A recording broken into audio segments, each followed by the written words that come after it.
Welcome everyone to the Nature-Based Solution webinar series from RDI and the University of Sheffield, Distaru, Lincoln, and ITB, and funded by Royal Academy of Engineering. Here are our moderator, Nadia Praditya. The floor is yours. Okay, thank you, Dana. Let me make sure that we have already our participants. Okay, I think we just started now. Good afternoon, ladies and gentlemen. Can you hear my voice well, right?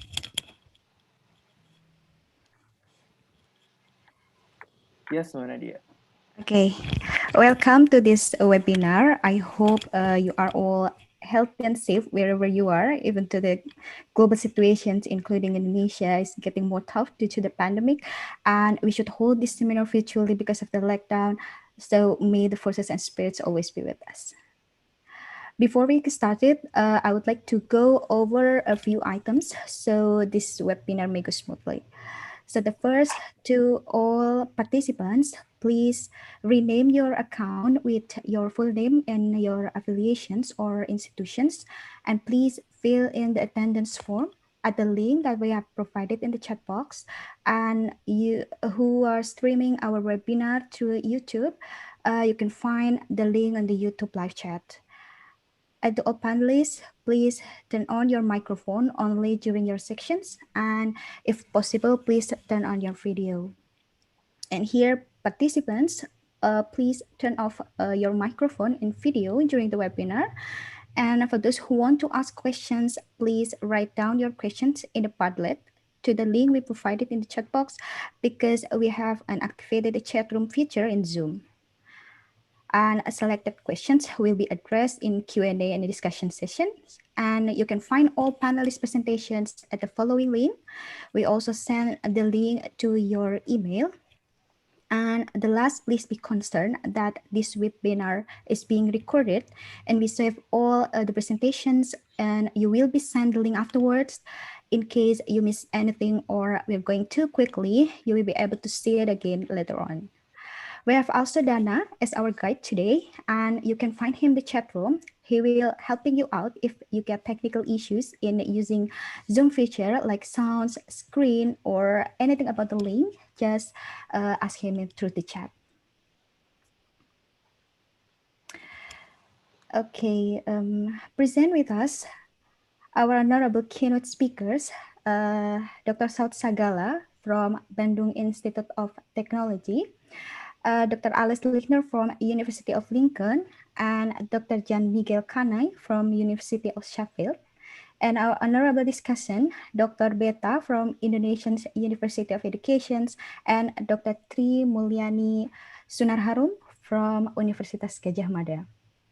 My name is Nadia, and one of the RDI staff, and I will be the moderator of today's webinar. So it's an utmost pleasure for me to welcome you to our first webinar series, the applications of nature-based solutions to Bandung, Indonesia, and the Global South. So the event will begin our NBS webinar series, which is a part of joint research with Sheffield University and University of Lincoln, entitled Nature-Based Solutions for Urban Disaster Mitigations in Middle-Income Countries. And the series will consist of two webinars, where the second one will be held on February 25th. So in the context of our current global challenges, such as climate change, water security, biodiversity loss, and disaster risk, so the concept of nature-based solutions, or NBS, has emerged, renewing a call for nature to be an integral part of solutions to tackling these issues.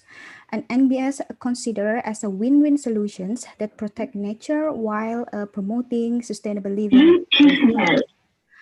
So in this webinar, we will provide an opportunity to learn more about NBS from a global perspective, which represent the strategic and holistic approach ensuring integrations and synergy across sectors and actors. And we hope that this webinar will support our local governments, our local communities, experts from any organizations, and all relevant stakeholders, ensure that each of them can contribute to the upstream discussions on these emerging issues related to NBS and raise our awareness to the importance of NBS. So without further ado, I would like to invite our Director of Resilience Development Initiative, to officially start this event. So ladies and gentlemen, please welcome Ibu Elizabeth Rianawati. Thank you, Nadia, for the time and the screen. So before we begin, I know you all are eager to start discussion and start hearing for our distinguished speaker and notable speaker. Yes, but please let me introduce you a little bit to RDI. So what is RDI? RDI is a global think tank, but we base in Indonesia. Next, please. Yes, next, please. So we have 7 research clusters, and one of our prominent research cluster is disaster and climate resilience. Yes, next please. And we also have 87 fellows across the globe, and we very encourage for us to have a collaboration, interdisciplinary, and that's why we eager to have this webinar series. Next please. So this is what we are doing in the DCR research cluster. There are 5 focus points that we are aiming to be doing since 2021 to 2024, including community resilience, nature-based solution, resilience and smart city, risk governance, and transboundary hazard. Next, please. And this is the research that we are doing right now from the year 2019 to 2021 for until this year, is on the Southeast Asia Resilient Hub, and also on nature-based solution for urban disaster mitigation in middle income countries. Yes, the NBS, and also the GNDR and the humane. So this is the transboundary hazard that we are working on with our colleague from Malaysia and from UK. So we are encouraging all of you who join us in this webinar to please see our website and contact us, because we have the fellowship program, and also for those who want to join our research, you can join us with the internship program. So thank you. That will be all from me, and back to you, Nadia, and have an enjoyable discussion. Thank you, Bu Elizabeth, for the opening remarks. Finally, I want you to get ready to participate in this webinar. And before we start, I will have a quiz with some questions for you, but there will no correct or wrong answer. So feel free to put any answer based on your opinion or experience. So, okay, I think I got some thumbs up from our participants. And Dana, please. Okay.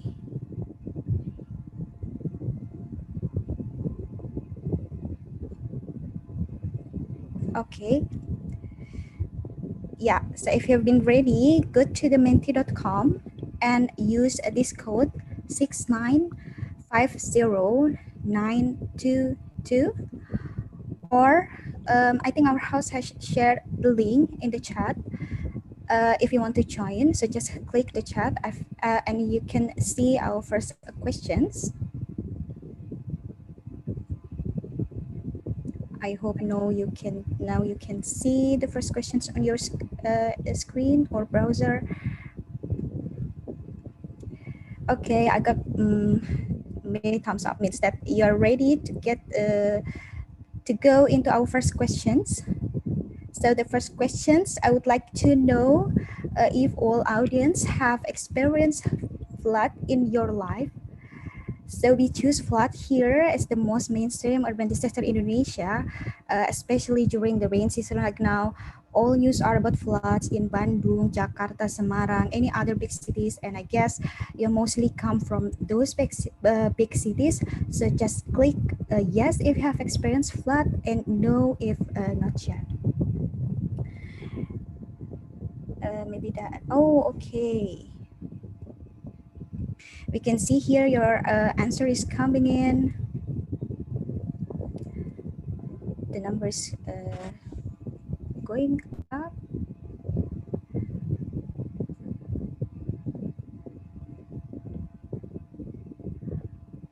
I'll make sure that all our participants can join us to the quiz in menti.com. So please go to the menti.com and use the code 6950922. And you can see our first questions. Have you ever experienced a flood in your life?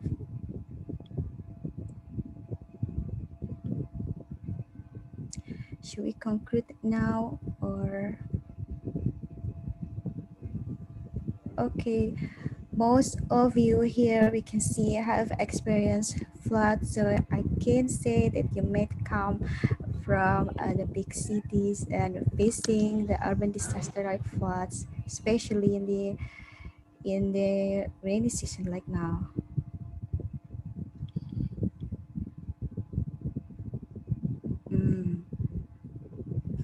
Okay, so let's move on to the next questions. So after you're facing the flood disaster, what did you do to mitigate the floods? What have you done, or maybe are you still doing that until now to mitigate the floods? Oh, Nadia, I experience annually the floods at least once in a year. So what did you do to mitigate the floods in your area or your city or your neighborhood? You can type any answer in. Okay, the answer is coming so fast. Elevating the house, nature-based solution, correct. 100 points for you. Temporary barriers, move away from lowland. House allocations, a spatial plane, move to Bogor. It's because of Bogor's upstream.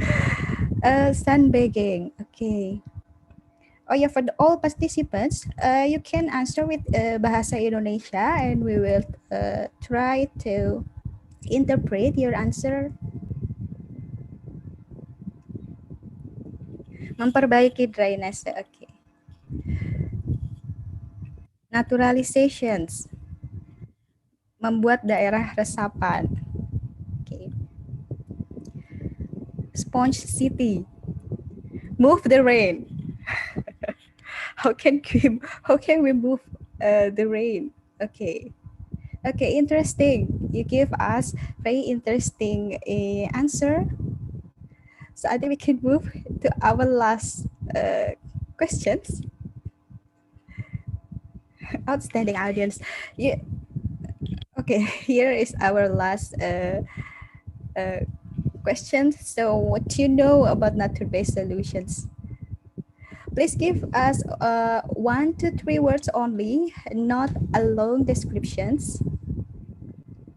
And again, you can use Bahasa Indonesia here and we'll try to interpret your answer. Just 1 to 3 words. I'm waiting for the answers coming in. From nature to nature. Okay, great. Another answers from you? Back to our roots. Solving environmental challenges with nature. Okay.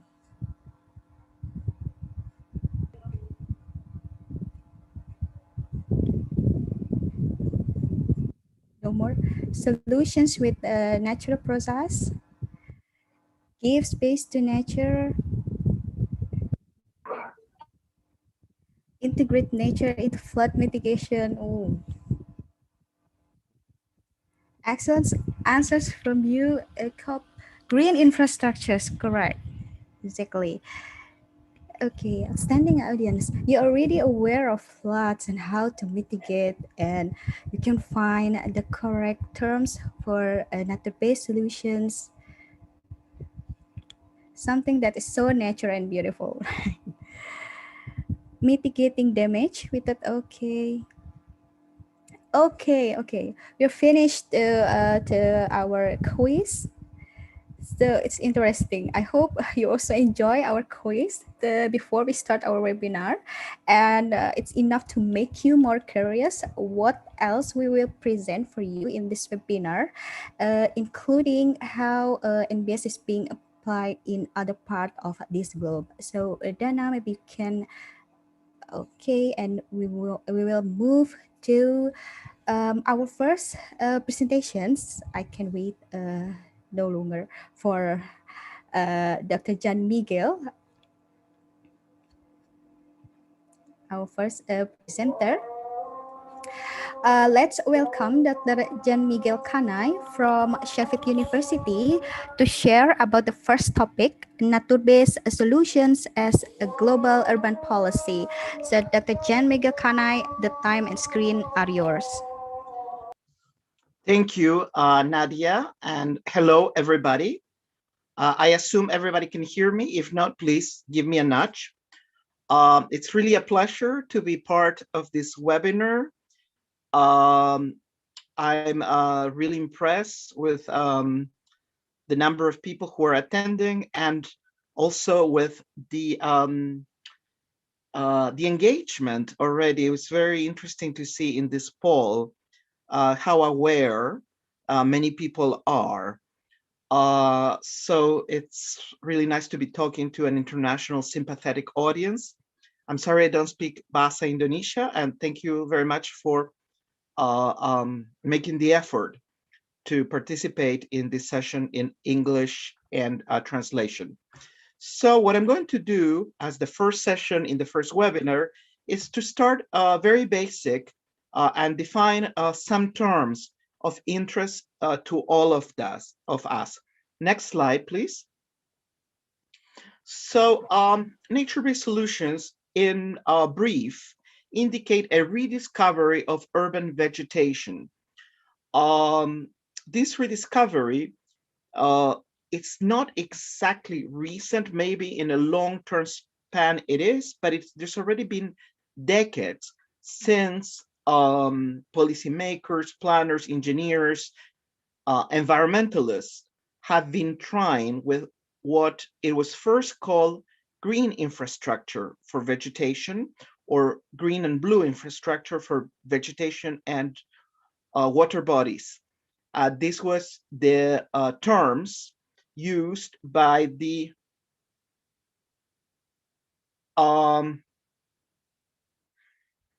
United States Environmental Protection Agency. I hope everything is working. I can only see my camera, but I hope it's working. So several decades since the United States EPA started formalizing concepts of green infrastructure.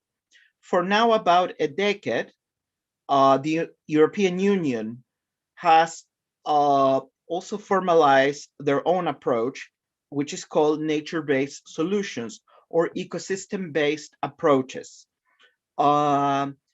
This perspective is not limited to the United States and Europe anymore, but it's expanding internationally, and there are international networks focused on promoting green infrastructure, nature-based solutions, ecosystem-based approaches. Some of the networks that I am aware of are that of the Biophilic cities and the Nature of Cities, which, by the way, is going to have their online conference in a couple of weeks' time. And my team is going to be participating on the Nature of Cities. So if anybody's interested, please check out the event. And most importantly, this is very a recent development, but in the past few years, multilateral development organizations, the United Nations Group, is increasingly embracing and promoting nature-based solutions in a development that is very interesting for us. So may I see the next slide, please? So I think this is something that this audience is familiar with, but nature-based solutions have multiple formats and objectives and multiple what we call co-benefits or synergic objectives that happen at the same time. So nature-based solutions can be implemented at different scales and in different formats, different build typologies, from those that are site-specific, including green roofs, green walls, green fences. It's a project we're working on with my team, green fences for air quality. So these are very site-specific, even the dimension of one surface in one urban area, in one urban building. We have also rain gardens and street canopies. These are still site-specific, but acquire more volume in their design.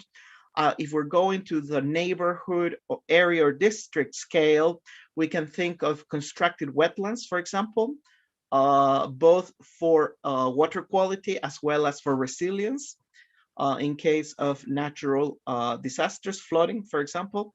And we have then more complex and ambitious nature-based solutions related to land conservations and multiple scales, and even ecosystem restoration, ecosystem rehabilitation. So it's not only maintaining what we have, but also regaining some of what was lost in terms of ecosystemic services and functions. So these multiple formats address multiple objectives, as I mentioned before, and these are not only related to resiliency and climate change, but also include energy efficiency, water management, air quality, and very importantly, health and well-being. So physical and mental health as very important eco-social benefits. Okay, there are multiple studies of how urban greenery contributes to our long-term physical health and mental health. If I could see the next slide, please. So far, this is the theory, but when we go to implementations, there are multiple challenges, and nature-based solutions are increasingly implemented in quite wealthy, quite organized cities, and nature-based solutions have in a way become a symbol of the availability of those resources. You can see here an example implemented in the city of Vancouver in British Columbia, Canada. If I may see the next slide, please. But how do we promote this so that it extends to all cities around the world? How do we follow the United Nations Development Goals idea of not leaving anyone behind? How can we make this a universal agenda? How can we make the new urban agenda a universal agenda? Well, it's important to understand that the urban agenda actually incorporates an initial engagement with nature-based solutions. And the agenda in the Sustainable Development Goal number 11 on sustainable cities actually calls for universal access to safe, inclusive, and accessible green and public spaces. The goal also calls for integrated policies and plans towards inclusion, resource efficiency, mitigation, and adaptation to climate change, resilience to disasters. So even though the text doesn't explicitly discuss nature-based solutions and the relation between green and public spaces and all of these other goals, they're all mentioned together. So the next step is start connecting the dots and making sure that universal green and public space actually leverages, helps us reach all these other objectives. So next slide, please. Something very important, a very big boost for nature-based solutions from the United Nations just happened a couple of years ago, October 2019. So a couple of months after we had our initial meeting in Kuala Lumpur. This was initiated by the United Nations Environmental Program at the time of their Climate Action Summit. And in that summit, UNEP decided to promote nature-based solutions more widely. And the vehicle for this will be their Decade of Ecosystem Restoration, which actually has started this year. So from this year on, there will be an entire decade of actions undertaken by UNEP to promote ecosystem restoration.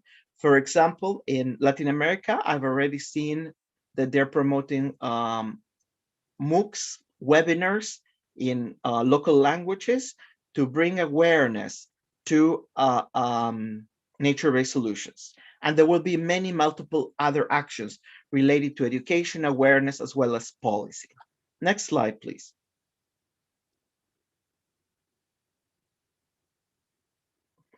So we also need to discuss the problems, the hurdles, the barriers to the implementation of nature-based solutions.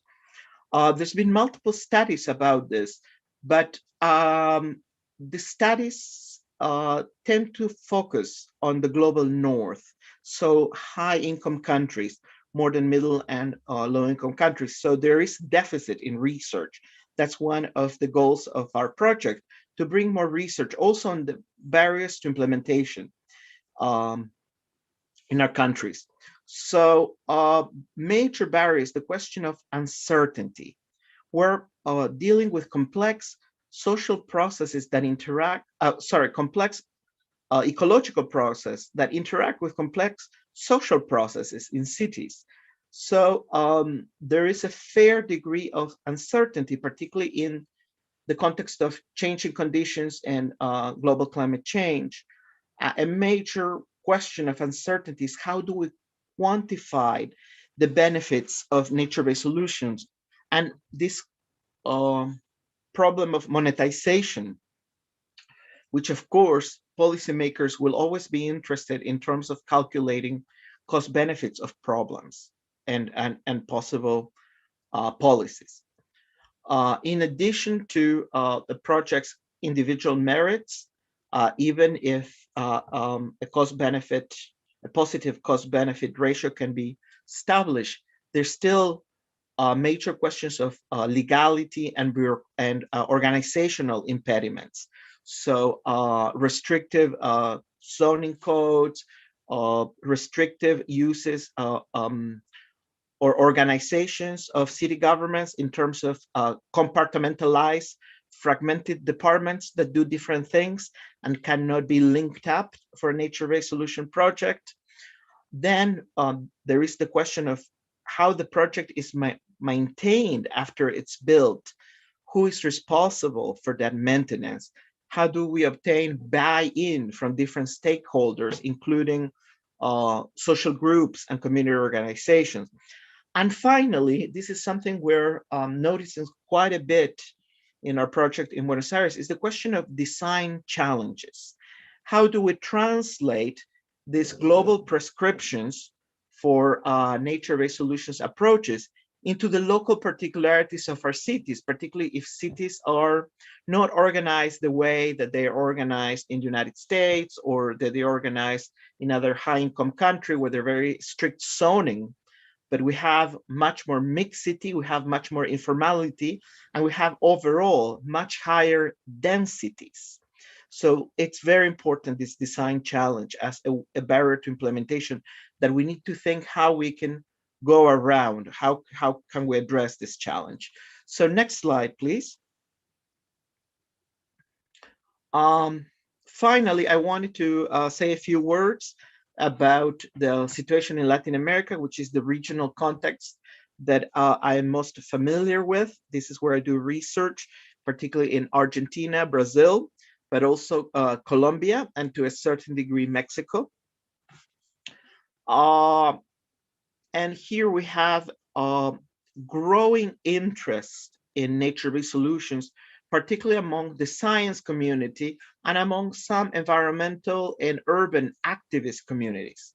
But still, policymakers, I cannot say that there is wide support yet for nature-based solutions. Thank you for reminding me of the time left.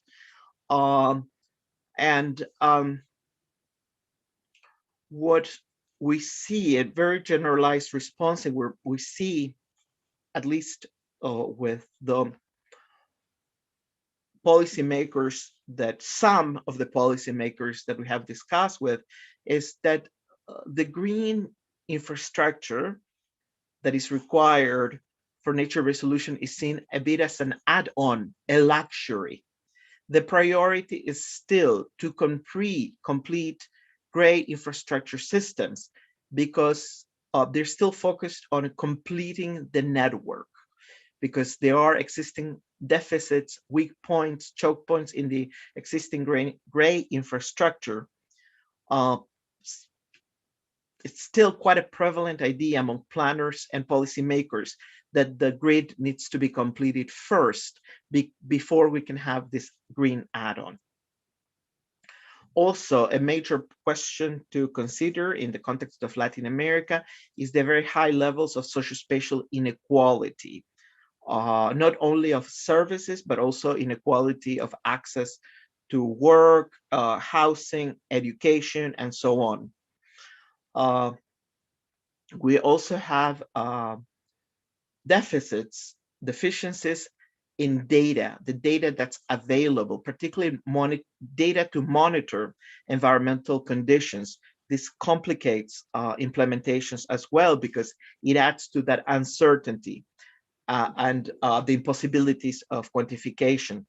And finally, we don't really have much comparative research within the region and beyond the region. So if I may see the next slide, please.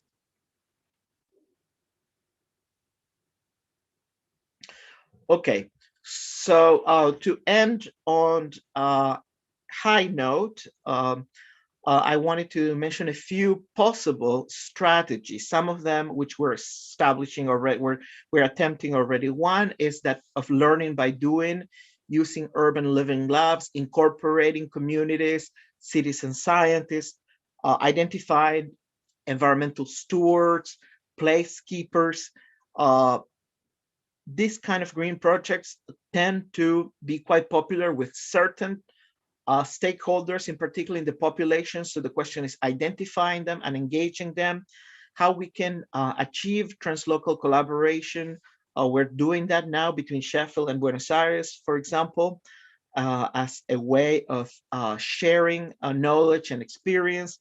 And finally, in Latin America, we're in cities, big cities, were quite well planned in the early 20th century. And there were many parks that were built in that period. So how do we see those parks as existing nature-based solutions assets? And how do we retrofit them? How do we repurpose them? How do we go about reinventing them into networked assets for the implementation of nature-based solutions? Okay, that was all I had to say. I hope I finished on time. Thank you for your attention, and just a couple of conclusions. In a way, it's the worst of all times, given the challenges that we're facing, but also it's the best of all times in terms of the increasing recognition that is paid to possible solutions such as green infrastructure, greenery, vegetation, ecosystem-based solutions, in summary, nature-based solutions. So areas of opportunities to address problems where gray infrastructure is has failed or is increasingly failing.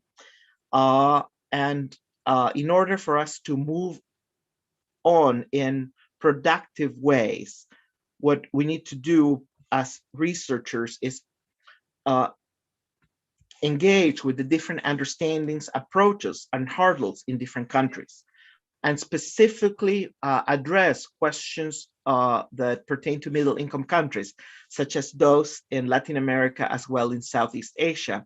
And that's why I believe this dialogue that we're starting can be very productive. Thank you for your attention.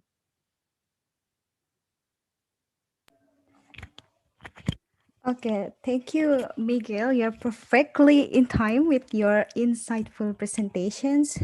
It's so good to have you in our webinar. And allow me to take some points from your presentations, but in bahasa Indonesia. Jadi, Sure.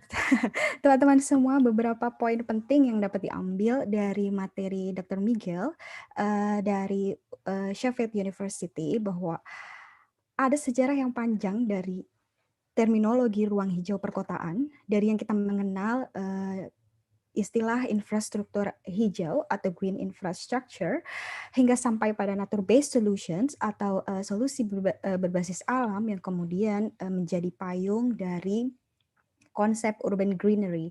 Dan konsepnya yang sangat multi-benefit, NBS atau solusi berbasis alam juga bisa diintegrasikan di dalam SDGs seperti yang tadi kita lihat, terutama untuk goals nomor 11 terkait urban resilience dan bagaimana kemudian dihubungkan dengan goals-goals lainnya. Dan muncul tantangan-tantangan dalam pengimplementasian NBS, dan Dr. Miguel tadi sudah menyajikan contoh dari Latin Amerika.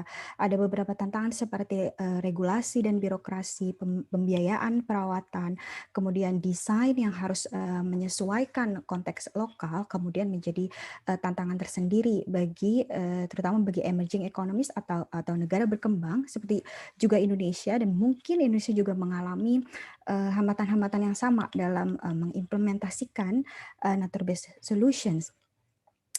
Dan mengingatkan kembali bahwa materi Dr. Jan Miguel juga dapat teman-teman dapatkan yang berbahasa Indonesia, versi bahasa Indonesia, di dalam link yang telah kami kirimkan ke email peserta apabila teman-teman atau partisipan di sini telah registered our webinar di link yang tersedia.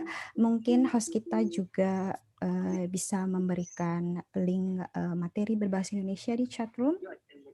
And as a friendly reminder for all participants, we have unactivated the chat room in the chat room feature in our Zoom. So please, if you have any questions, go to the Padlet link. Please put your questions there, and in the Q&A and discussion sessions, we will select your questions and addressed by our speakers. Okay, so the next speaker will be Dr. Alex Lechner from University of Lincoln, with the topic of challenges and considerations of applying NBS in Southeast Asia. So Alex, you can start sharing your screen. Excellent. Thank you very much, Nadia, and thank you, Miguel, for that wonderful presentation. Also, I'd like to thank RDI and the director, Elizabeth, as well for hosting us. And did I thank Dana as well? Thank you very much for all the fantastic organization. So I'll try to share my screen. Okay, here we go. And oops.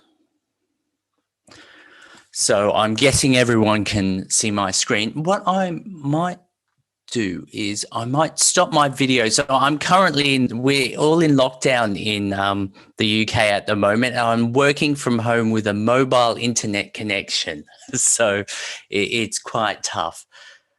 So my presentation is on the challenges and considerations of applying nature-based solutions in Southeast Asia. So I guess Miguel, he started at the global scale. Now I'm moving down to the Southeast Asian scale, and next Salt will give you this fantastic local Indonesian example.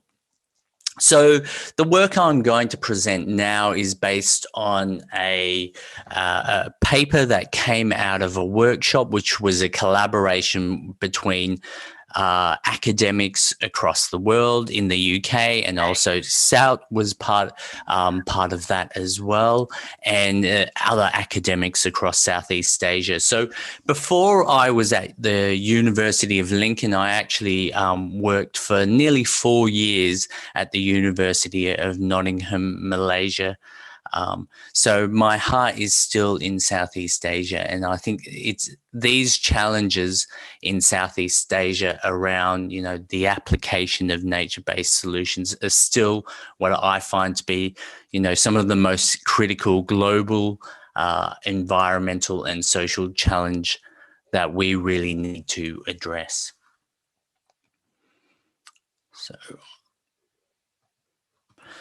So the work I'm about to present, you can read about it. So it's an open access paper in blue-green systems. There's about 30 authors, I think, on the paper, but have a read. Apologies, I can't speak Bahasa Indonesia. So you're welcome. You could maybe follow some of this in the paper. So if you have time, you can search for this online. So just to give a bit of context around the challenges for our region. So in terms of Southeast Asia, it's the majority of countries in the region are what is known as low or middle income countries. So apart from Singapore, the majority of countries in Southeast Asia are in those categories, and the majority of countries are rapidly urbanizing, and the pace in the region is quite dramatic. So along with this urbanization, we have huge challenges such as the scale of the pollution. Climate change is a huge challenge, especially within Southeast Asia, the loss of ecosystem services, and there are huge difficulties in terms of ecological restoration. So there's a range of possible pathways to a more sustainable future, which are likely to lie in the application of nature-based solutions. So I'll just take you through this graph to give us a bit of perspective around urbanization in our region. So we can see on the x-axis we have the year, on the y-axis we have the percentage of the population residing in urban areas. So this data is from the United Nations, so it includes historical data and also projections around future urbanization. So if we look at the world, which is in red here, we can see how from the 1950s, we're moving to projected to be 2050, nearly 70% of the global population will be urbanized, which is an extraordinary number when we think when in 1950s, only 30% of the world's population was urbanized. So if we look at in Southeast Asia, we can see Malaysia here in this dark blue line. We can see Malaysia is of the low and middle income countries in Southeast Asia is urbanizing the fastest and or has the highest rates of urbanization in Southeast Asia. And we can see by 2050 that Malaysia's looking at a population that's nearly 90% urbanized. So if we take a look at Indonesia here, we can see Indonesia in 1950 was just above 10% in terms of urbanization. And then as we approach. So 2020, I think we're around 50%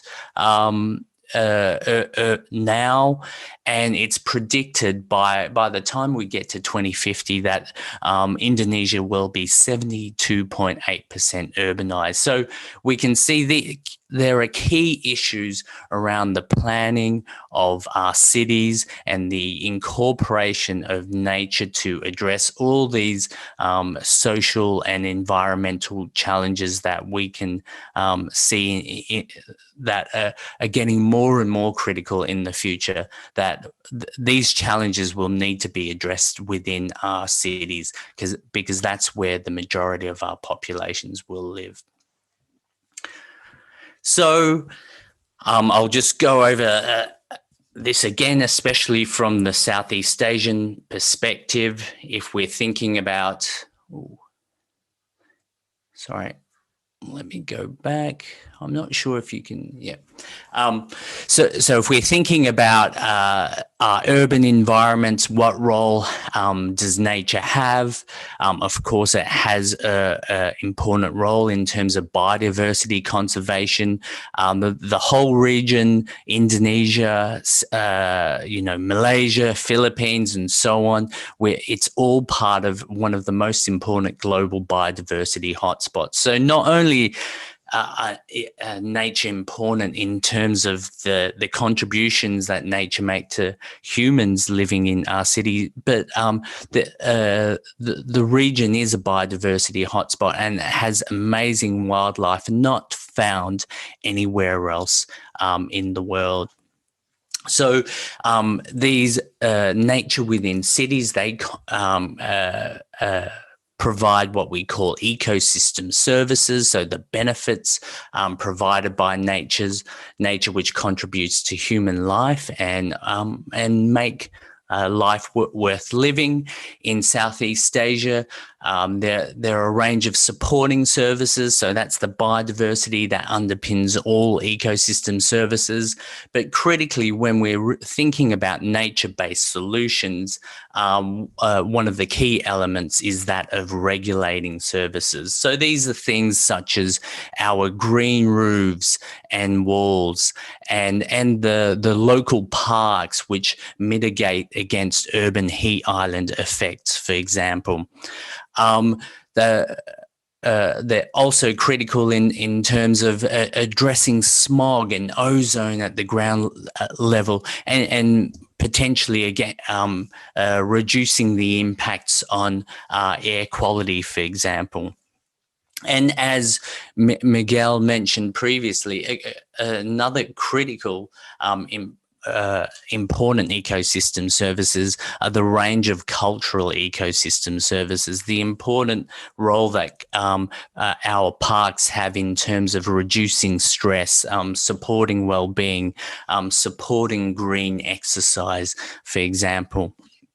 In Southeast Asia, there are also a range of provisioning ecosystem services. So even within our urban matrix, there are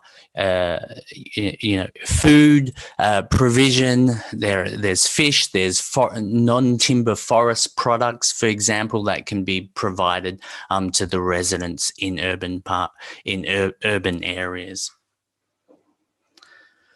So if I go back to the review which we conducted, what we looked at in this review was thinking about what are the unique challenges for this region, because the countries within Southeast Asia share share cultures, share climate, share environmental challenges, share geopolitical challenges, and so on. And we thought that the region in itself has some key elements which really bring it together, which make it a good unit for focusing on the distinct challenges for this region. And as Miguel said, one of the issues is when we look at the literature, when we look at the current understanding of things like nature-based solutions, they're very much come from the global north. They come from, you know, these regions with very different climate, very different, you know, planning mechanisms, planning schemes, and in terms of their development trajectory, many of the cities in Europe and the US and Australia, for example, they're relatively stable in terms of their growth, unlike the rapidly urbanizing cities across the region. So what we know, there's definitely a lack of research on nature-based solutions in Southeast Asia, and there's definitely a lack of research in specific countries and specific areas in Southeast Asia. So for the work that we did, we considered what are those distinct challenges, those unique challenges for nature-based solutions in our region, and we identified 5 unique challenges. So that was the characteristics of urbanization, the biophysical, environmental and climatic context, a range of environmental risks and challenges for restoration, the human nature, relationships, and the policy and governance context. And this is what I'm going to quickly present today to you now. So just before we're going into the review, I just thought I should ensure we're all on the same page in terms of when we were reviewing nature-based solutions, we were reviewing it very much from the perspective that the IUCN has taken and various sort of global organizations, and especially coming out of Europe in terms of what nature-based solutions are. So nature-based, to summarize IUCN, to quote the IUCN, they describe nature-based solutions as actions to protect, sustainably manage, and restore natural or modified ecosystems that address societal challenges effectively, adaptively, simultaneously providing human well-being and biodiversity benefits. So the key element, I think, about nature, the way we think about nature-based solutions, is that we're moving just beyond the ecosystem services that they provide. We're thinking about nature-based solutions in terms of, you know, the rollout of nature-based solutions to ensure that you know, there's community participation, to ensure that nature-based solutions includes green jobs, for example. So this is a key element. I think Miguel pointed this out very well, that nature-based solutions goes beyond just the actual green infrastructure. It's also the way in which we plan, we restore, it's the whole of the socio-ecological community. So the IUCN, in their definition of the principles of nature-based solutions, they had 8 principles. So it includes embracing nature conservation norms, integrating nature-based solutions with other solutions. So it's not just about purely natural infrastructure. It's also about integrating nature with our grey infrastructure. Principle 3 is that NBS need to be determined by site-specific and natural and cultural context. And that's where the work that we're doing now and the dialogue that we're engaging now is really critical. This idea that there's no cookie cutter, there's no recipe, global recipe that can be used across the world. We need to, you know, build understanding of nature-based solutions from the ground up. The nature-based solutions need to be fair and equitable. Of course, to address a lot of the SDGs, it's critical that all elements of the community benefit from nature-based solutions. Number 5, nature-based solutions should maintain biological and cultural diversity. That's relatively straightforward in terms of maintaining biodiversity is critical, and also understanding the cultural context for the application of nature-based solutions. Nature-based solutions need to be applied at the landscape scale. So we're thinking about the city scale being the optimal scale for considering how nature-based solutions are planned and they're considering their benefits. We need to address the trade-offs. So these are trade-offs, the classic socio-ecological and economic trade-offs of sustainability when nature-based solutions are planned out both now and into the future. And finally, nature-based solutions need to be an integral part of the overall design of policies, measures, and or actions. So it's with this framework in mind that we reviewed, the potential application of nature-based solutions to Southeast Asia. And finally, before I go into the outcome of our review, as Miguel said again, nature-based solutions include elements of highly natural systems where we're protecting existing ecosystems, all the way to highly engineered, highly managed systems such as green walls, green buildings, and novel ecosystems, for example. So it's within this context that I will go through the 5 elements of uniqueness and challenges for the region. So I wonder if anyone can recognize the 2 images on the right. Hopefully we can see Jakarta at the bottom, and we can see, so this is population density, and Bandung here.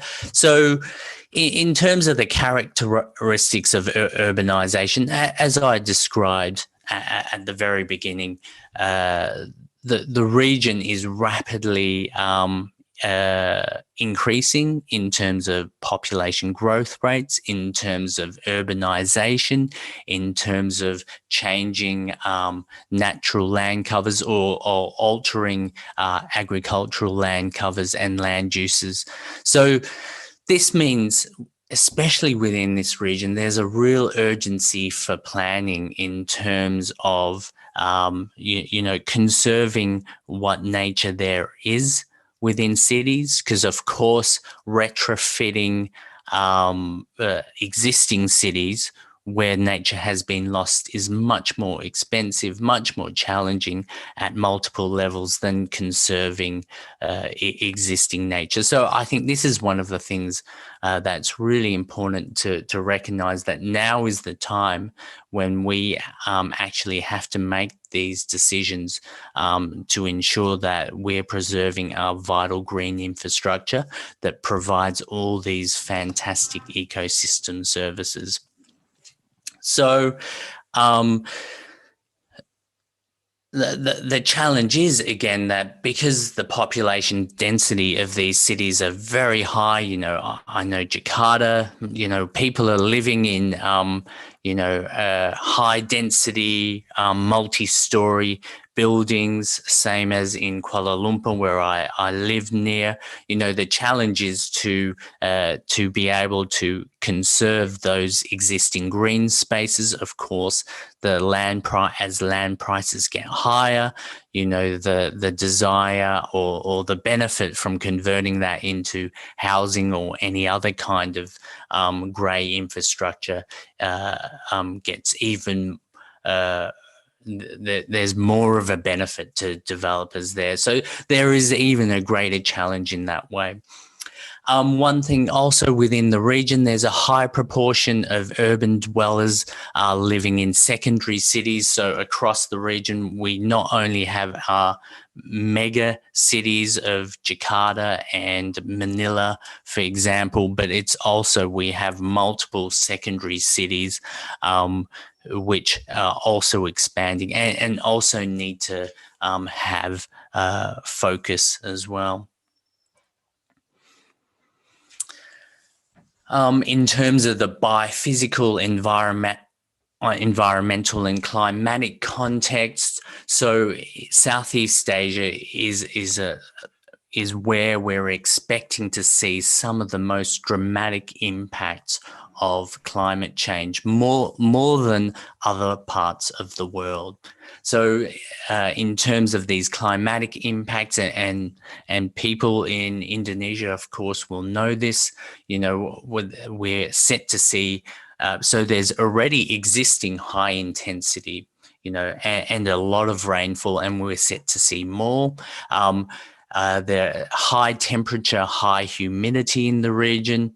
And this, of course, brings both the temperature and rainfall brings a whole host of challenges, from issues around urban heat island effects within our urban areas, especially where there's a lack of green infrastructure, and also the issues around flooding, and also there's issues around when we see the interactions between these environmental contexts, in terms of when we have high temperature and flooding, we have issues around diseases such as dengue, for example, that are problematic. The good thing, if we think about the biophysical and environmental context, we have faster growing vegetation due to these climatic conditions. So there's a real potential for restoration to take place quite quickly, unlike in temperate areas. So the region has huge issues around extreme weather and disasters. We're also in the region going to see, in some countries in the region, higher than average relative sea level rise, which is likely to result in increased exposure to coastal flooding. And if we add the removal of many of our natural systems, such as our mangroves, which are providing this coastal protection, this is extremely problematic in terms of some of the disaster potential natural hazards that are set to occur in the future.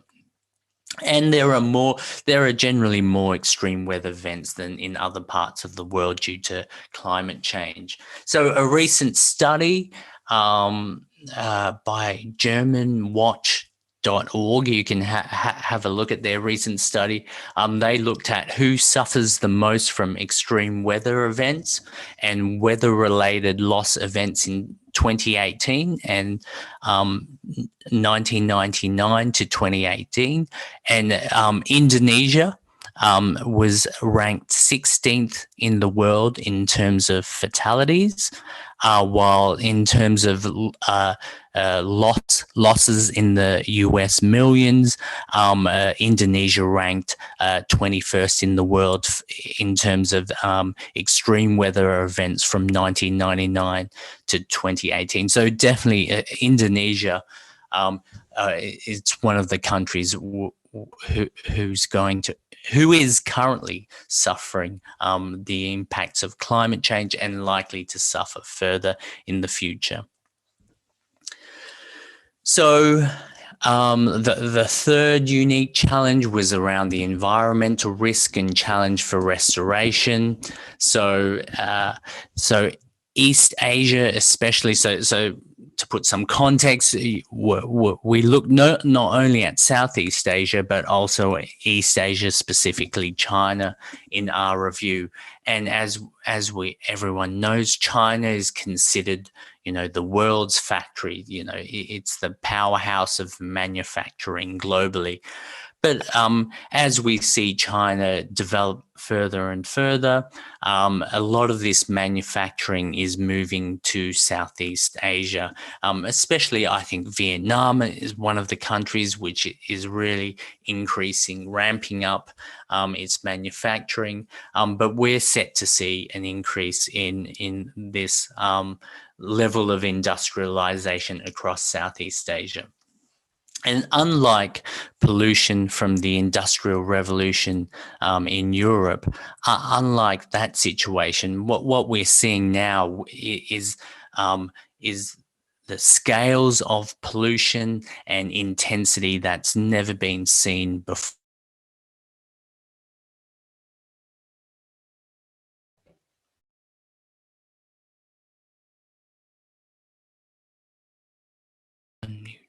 Sorry, I think we had a strange technical issue.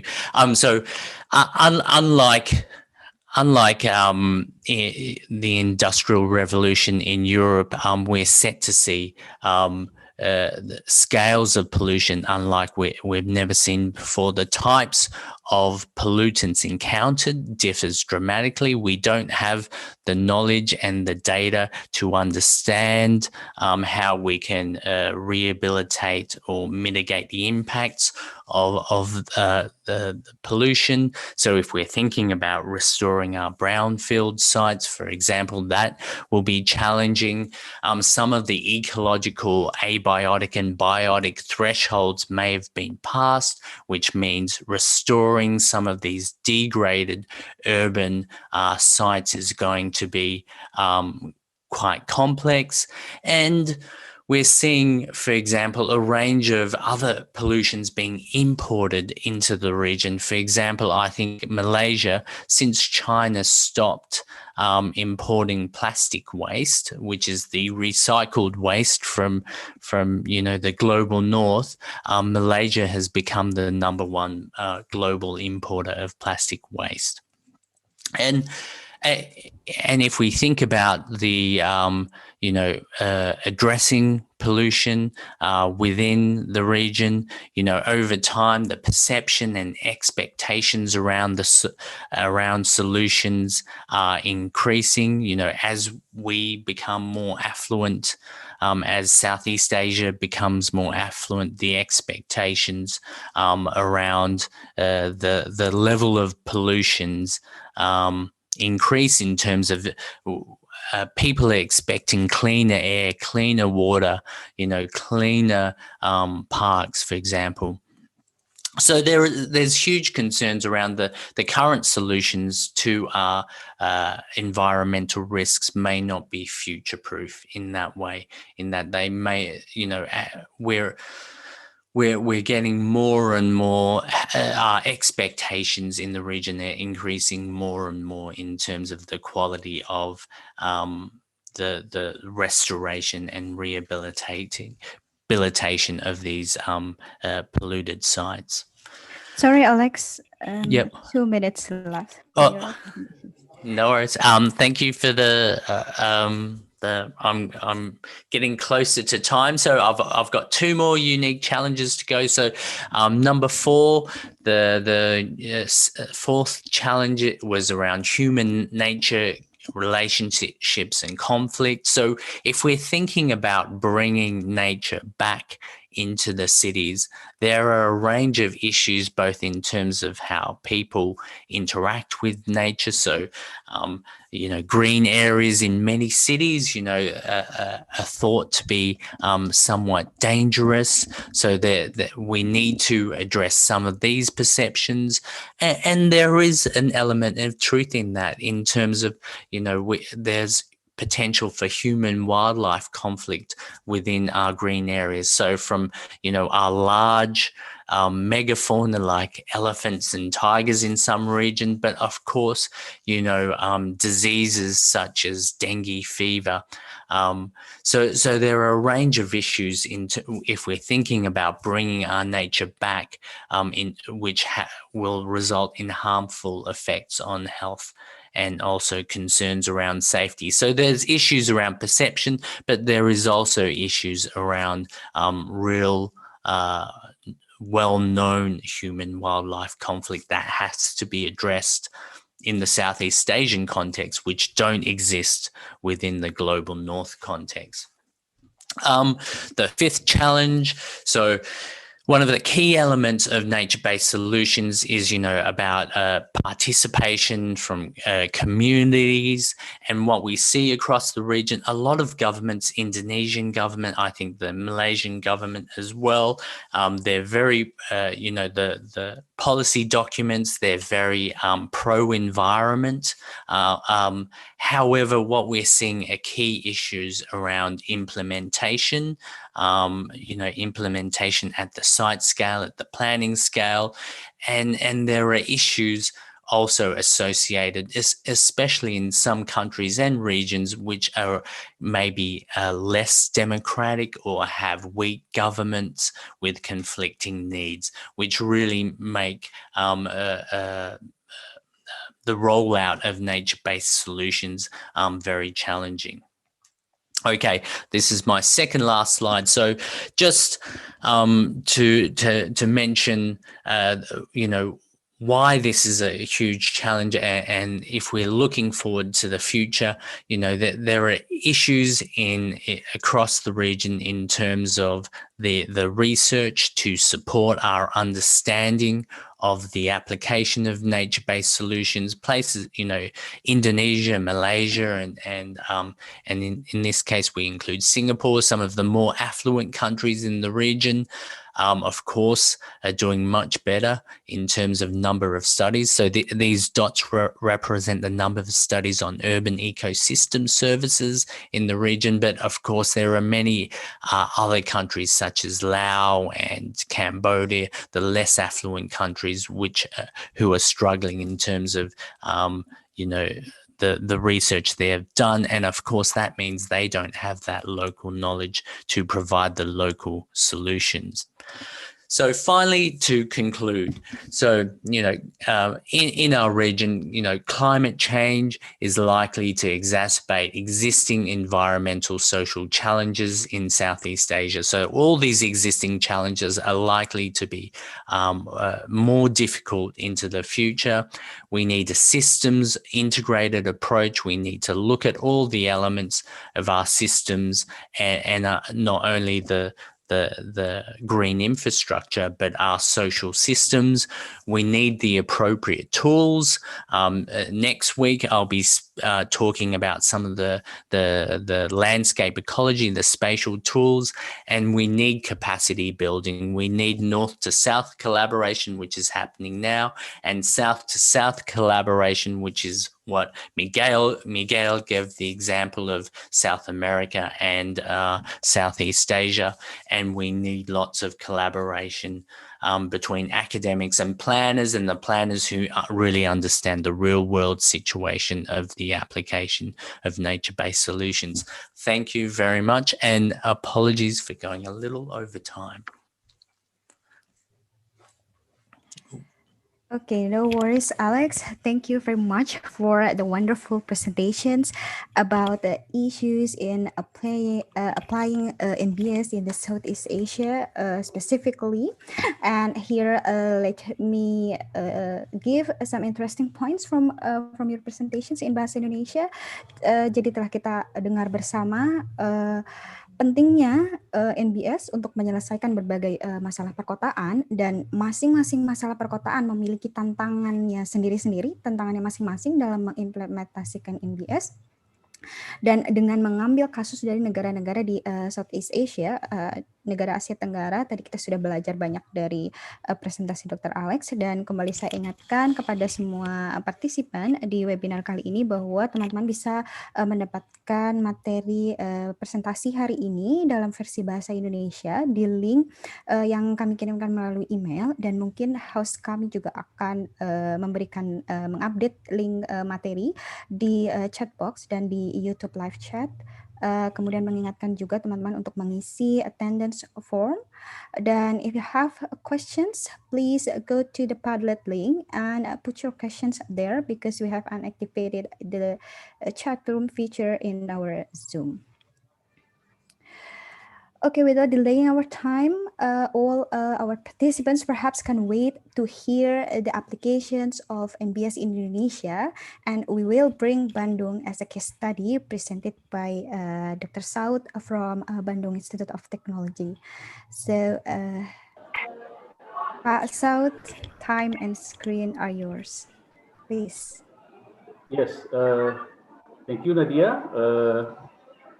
And also the webinar organizer and all participants. Jadi ini udah ya di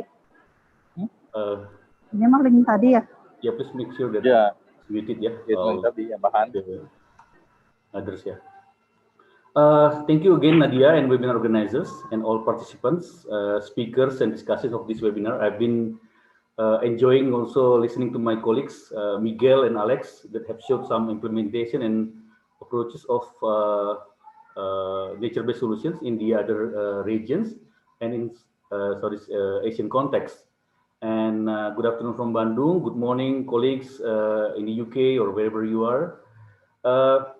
I'm going to share from our research collaboration on nature-based solutions for flood risk reductions, which we conducted from last year, the collaboration with Sheffield and also Lincoln University and ITB and RDI. In bahasa, it's called solusi berbasis alam untuk pengurangan risiko bencana banjir di dalam konteks Kota Bandung. Next slide, please.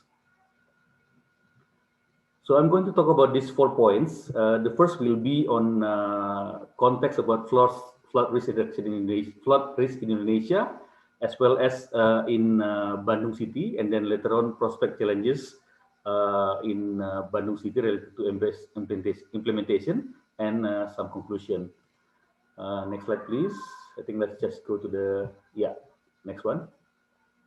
So clearly, when we talk about disasters in Indonesia, Indonesia has been, experiencing number of big disasters, including, about earthquakes, tsunami, volcanic eruptions, and other types of disasters. But flooding, landslide, and strong winds, or it's shown here as a tornado, are among the most frequent disasters in Indonesia. And when we talk about flooding, there is also a clear association that flood occurs in urban areas where, particularly due to the urban drainage problems and also the high runoff. Next slide, please. And when we talk about flooding, particularly in Indonesia, we have witnessed a number of disasters. And due to high rain intensity, but also triggered by the high vulnerability, we have a number of big floods in Indonesia. One that could be quite, I would say, shown in media and also considerable high is the flooding in South Borneo, that about 10 cities and also regions in this area have been flooded for several days, and over 24,000 houses submerged and close to 40,000 people have to evacuate.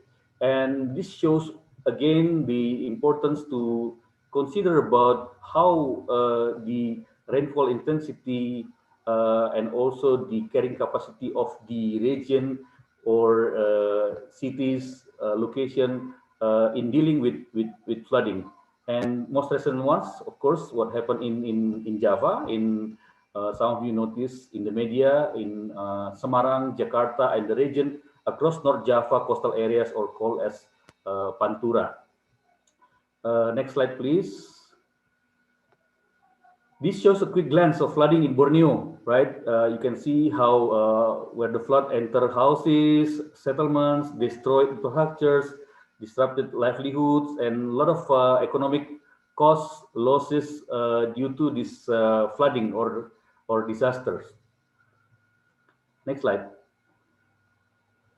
If we go to Bandung, Bandung is interestingly located in the higher altitude, around 500 to 1,000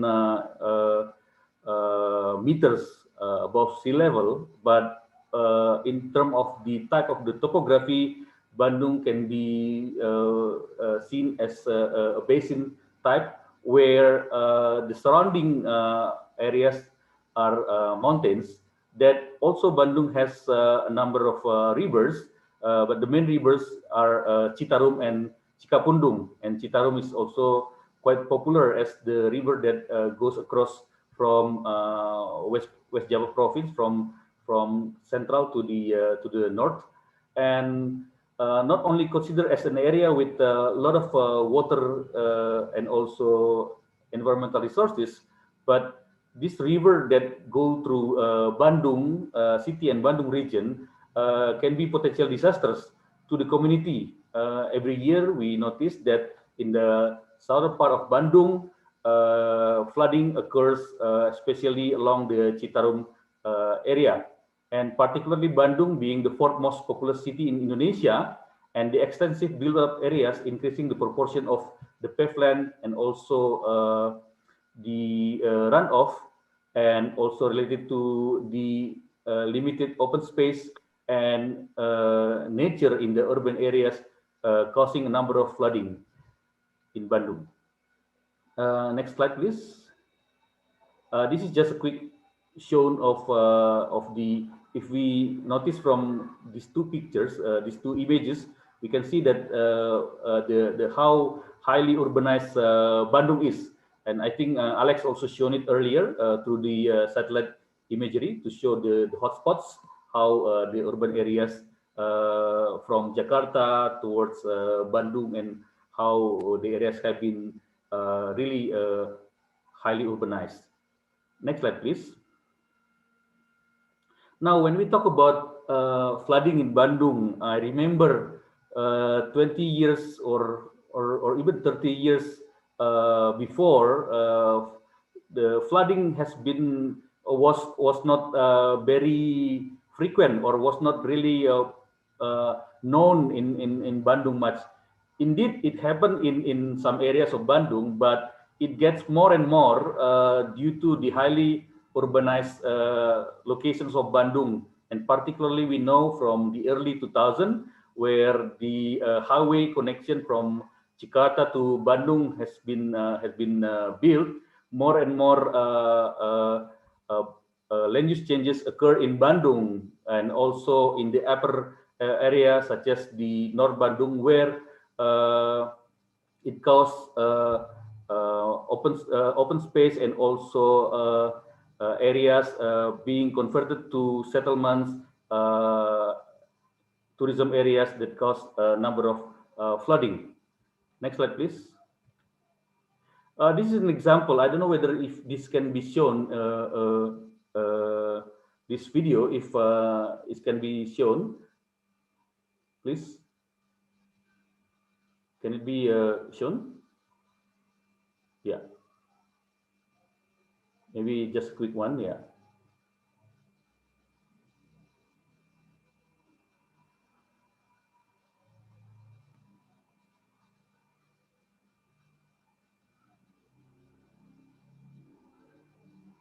Yeah, okay, there's no voice coming in, but it shows in some locations of Bandung can go or can experience flash flood, like what we see in the figure here. Even cars being pushed away from the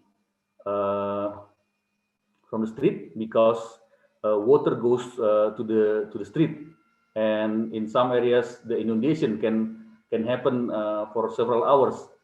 This, for example, in Pasteur, yeah, in one of the protocol or important route of Bandung. I think we can close the slide, the video. Yeah, let's close the video and go to the PowerPoint again. Yeah, thank you. Yeah, slide. Let's go to slide 11. Yeah, thank you.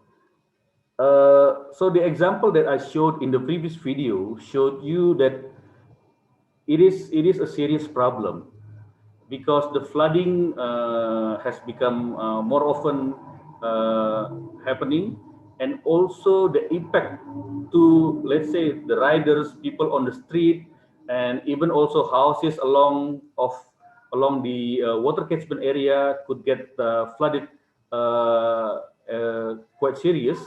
And if we see from the data from DB, from the Indonesia Disaster Database Index, we noticed that the flooding has been more and more happening, and houses destroyed, and also people that have to evacuate temporarily because of the flooding. Next. Yeah, next one, I think, yes. Well, we have the city has conducted a number of measures, yeah, number of approaches to reduce and mitigate the flood risk. I think some of these are quite, I would say, being popular in other Indonesia as well, in other cities, that we applied the structural measures to reduce flood risk in Bandung city. So increasing the drainage capacity, to maintain existing drainage channels, and then provide rainwater infiltration, control the utility grids that inhibit drainage function, and maximize the function of macro drainage. But again, the keyword is drainage.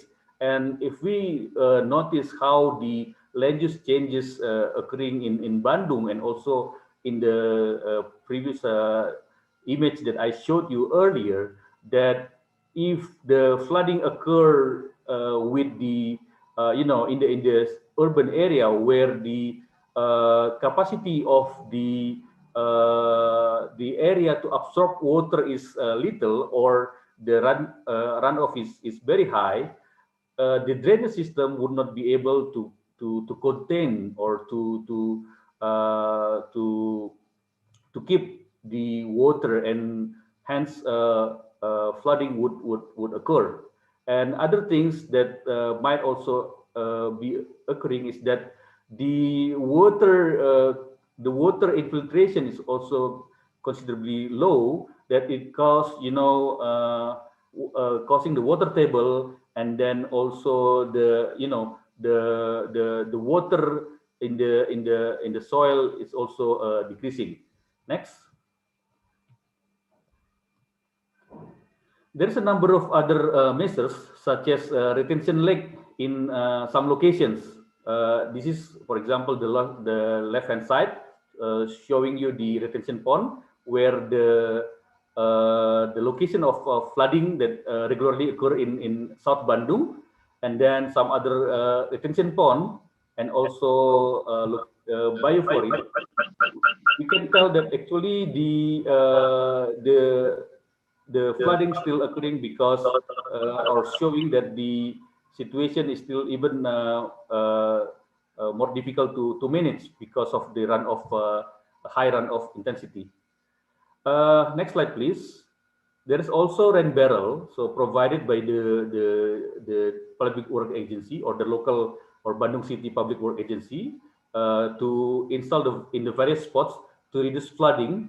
But again, this is also having, I would say, limited in terms of numbers compared to the size needed, and also less consideration on how to bring the water back to particularly to distribute to the nature. Okay, and then next slide. We also have non-structural measures, such as the use of knowledge and practices to reduce disaster risk and impacts, particularly through policy and regulation. So this is meaning through raising public awareness, training and educations, And non-structural measures in Bandung include also action plan and also spatial plan. But in terms of nature-based solution, it's not clearly mentioned explicitly. But there is a need also to think about that because of the situation that we are dealing in Bandung. Next slide. This is an example that was conducted final project by my student. Yeah, number of option for MBS. So previous speaker mentioned about type of MBS such as eco drainage, detention basin, retention pond, urban forest, and land restoration. So this number of option, the MBS compatibility to reduce flooding in Bandung. Some of these include this, the areas eco drainage and detention basin because of the large scale area that we are dealing with, and the urban forest would be also still needed because of ability to absorb water. Next. This is of the NBS compatibility. So we conducted exercise simulation to show this how locations of these MBS. So this is part of the research to show the possibility of the NBS, the location of the eco drainage, detention basin, and also the detention pond that I mentioned earlier. Next slide. I'm going to show you one watershed. There is one watershed that is, I would say, very important to consider because this watershed goes across the city, particularly in some, I would say, business district in Bandung, and it goes, for example, to the Pasteur Street and also some of the downtown of Bandung. So the number of flood here, it was not many actually earlier, but from 2012 the number has been increasing.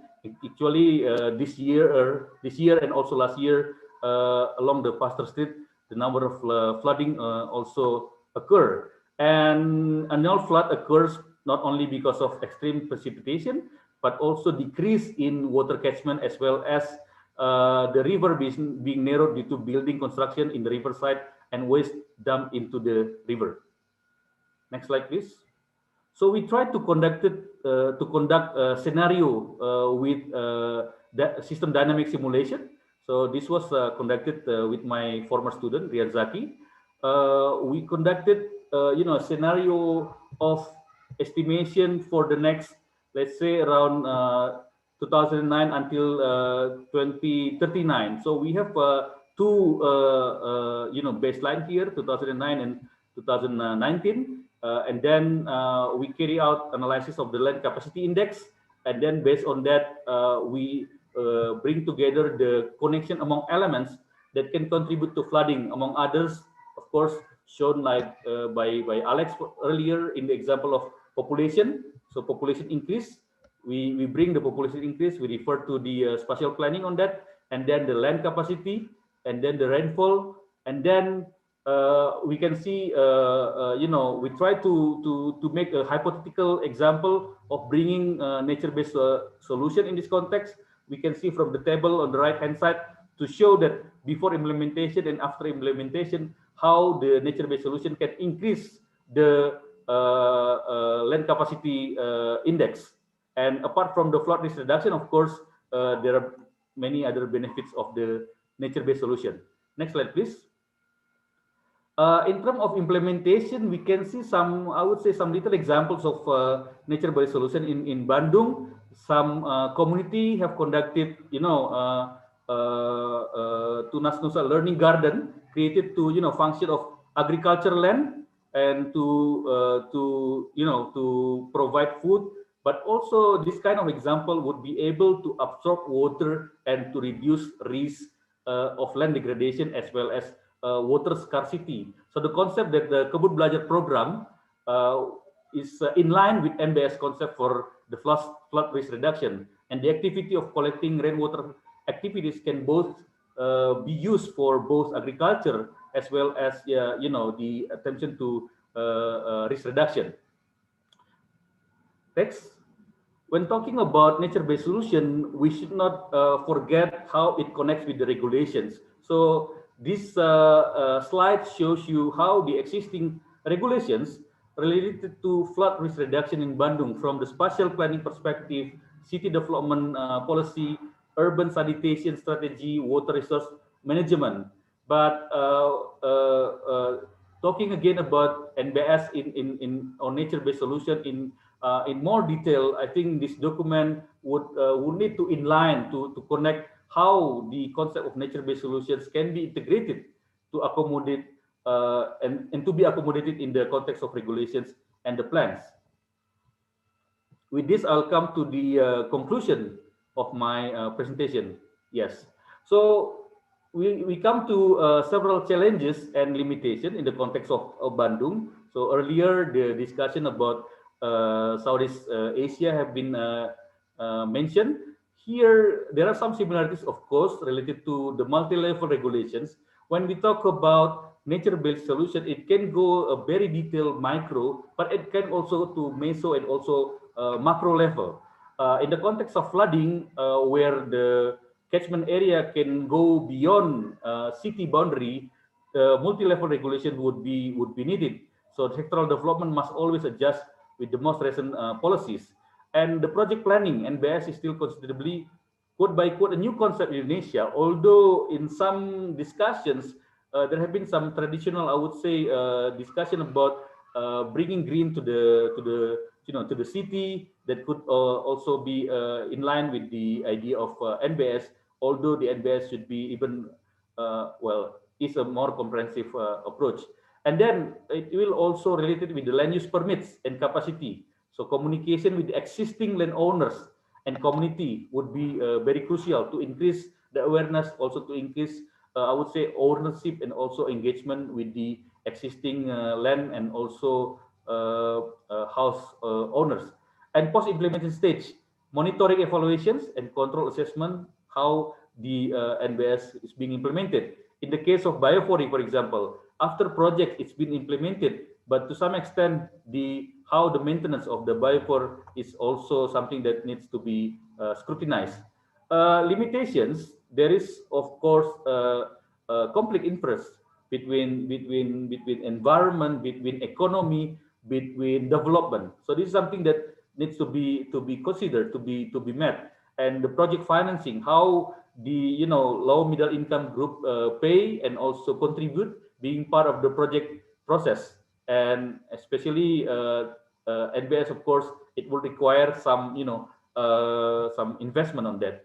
And the project maintenance, awareness of all parties to maintain the sustainability of the existing constructions. So therefore, there is a need for evaluation tools, innovative solutions, and sustainable flood risk management without causing losses to the ecosystem. In the case that we showed in Bandung here, we hope this can be extended to other cities in Indonesia, where the idea of nature-based solutions, water catchment area maintenance, and green infrastructures, and so on, would be bringing benefit to the city development as well as to the communities involved or affected by the policy.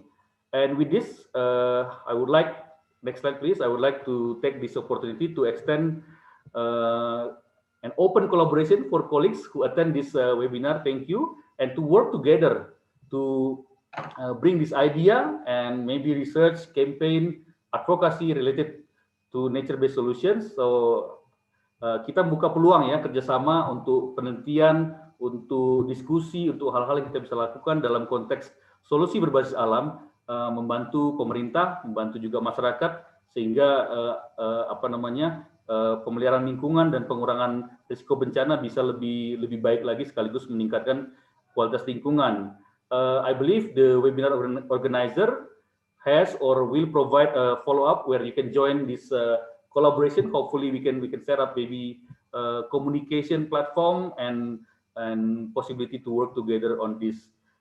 Thank you, and hope to see you again next time in the next webinar we have, and also in other opportunity. Over to you, Ms. Moderator Nadia. Thank you.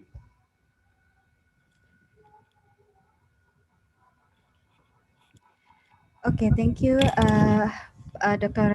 Saud, for sharing plenty of insight on the potential of nature-based solutions, solusi berbasis alam, terutama untuk flood risk reductions atau untuk memitigasi risiko bencana banjir. Let me have a few interesting points from your presentations in bahasa Indonesia, bahwa seperti kita tahu bahwa Bandung telah menerapkan berbagai upaya mitigasi banjir yang kemudian sangat berkaitan dengan bentuk-bentuk NBS atau solusi berbasis alam, namun memang belum secara eksplisit menggunakan terminologi atau terms NBS, dan bisa kita identifikasi kemudian tantangan dan keterbatasan seperti sinergi kebijakan, sinergi dengan perencanaan, kemudian perizinan lahan, dan kembali disebutkan seperti Dr. Alex dan Dr. Miguel terkait limitation di pembiayaan perawatan. Again, thank you very much for the excellent presentations to our all panelists, and a reminder for all our participants who just joined our webinar, please fill in the attendance form. The link was provided by our staff, our host, in your chat box and in the YouTube live chat. And if you have questions, please put your questions on the Padlet link, and we will address your questions, the selected questions, in a Q&A sessions. So now we'll move on to the discussion sessions first with our discussion. So now the time to hear the feedbacks from our honorable discussion, Dr. Beta. So Dr. Beta. Okay. Time and screen are yours, Bu Beta. Silahkan. Okay, thank you, Nadia, for your nice gathering us here. And Pak Miguel, Pak Alex, also Pak Saud for your nice presentation, also the insightful talk here.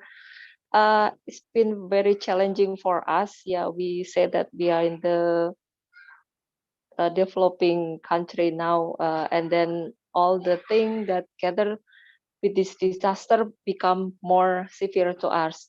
So I highlight some point from Pak Miguel. So allow me to call you Pak. Pak is Mr. here in Indonesian. So the barrier for the implementation, yes, you point very exactly, perhaps quite nearly same between in the another third world country and in Indonesia. There is uncertainty also about the legal and bureaucratic things. Also, the challenge for the design local particulars is very challenging for us. And another thing is about the possible maintenance cost. So I learned when I joined the disaster research in 2018, last time with Pak Saud as well. So my topic is in the urban health, and we face between technical and we face between culture and also between, yeah, everything is mixed up. So when we talk about technical issue, it's quite easy to handle because we know that it's measurable, that when the rainy season, and then what is the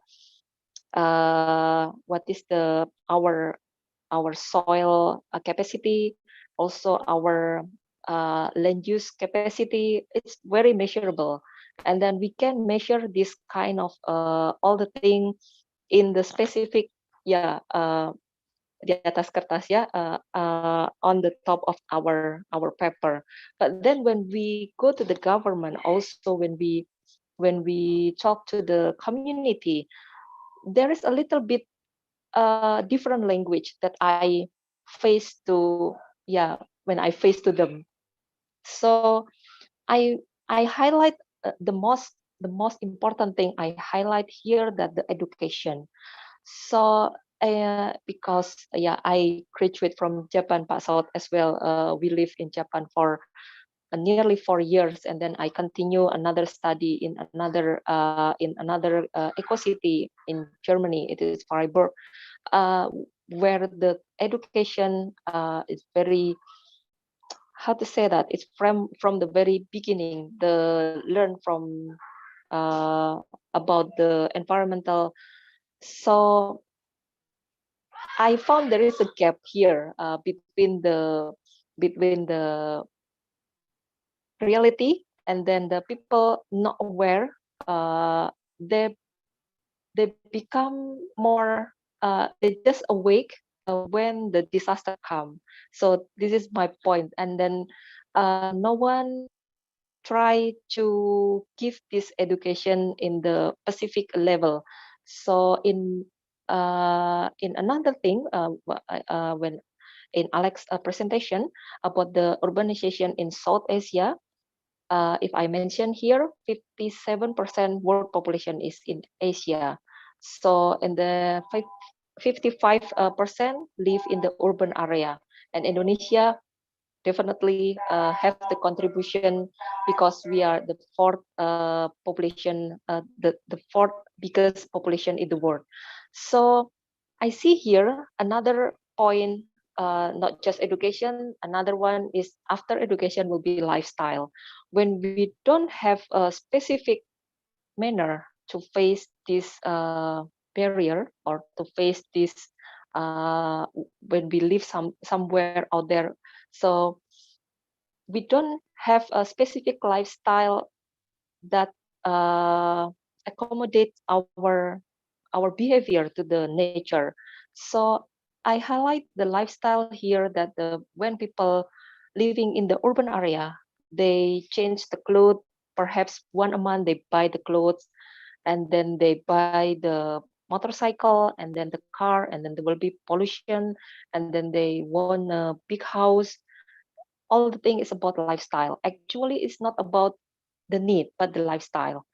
And then another thing that the urban economic system service that Alex mentioned previously, it's kind of contradiction with our basic need, because somehow that we still struggling with our basic need, but somehow yes, we need the green things in our how to say that our urban ecosystem services. So this is also the some of the contradiction in our lifestyle. And another unique challenge that lack of NBIS research, yes, because we are kind of 20 years late back. So everything is 20 years late. So when we talk about urban heat island now, my research in urban heat island just 2018, but my professor say that, yeah, my sensei. So my grandfather sensei, he's already, he had already this research around 20 years later, under 20 years ago. So yeah, but we're promising now because the ministry also very having the good improvement that they call multidiscipline level, that they call the proposal or the research in the multidiscipline. So they provide not just a little bit amount, but a very big amount. So it's kind of promising for us. So this is we going to take the challenge, take the opportunity to to minimize the gap. And then the other things that the policy and government context. So yeah, this is also I'm not so sure that in another country having the same condition in Indonesia, because policy and government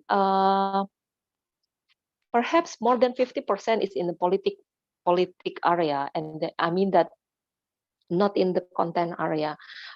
People who serve in the government is not in the really in the good background. if the people serve in this area in the good background, they really have a very visionary mission. So in my perspective, when I met several major, when they they talk about their vision, so we can understand, they know exactly what is the need of their city. So the leader still, still in this point is still important. So another characteristic of urbanization, it's quite interesting in Indonesia. I checked the data. One of the most influenced urbanization in Indonesia, not just because the how to say that, the job, but about the education. So education now is the highest rank because people moving from another area to the city. Like in Bandung, we have more than 100 university. So people come to Bandung just for study. Yeah, because we have ITB. So I previously mentioned that ITB is the best university in Indonesia. People want to go to Bandung. When people ask, where you study, in Bandung. So it's Bandung's like, or where you study, in Yogyakarta, because there is a UGM. So it looks like people move to another city not just for a job, but because for education. Because education more have more have yeah longer term. And then another things about the biophysical, environmental, and climate context. Yes, this is not so serious serious issue in Indonesia to tackling.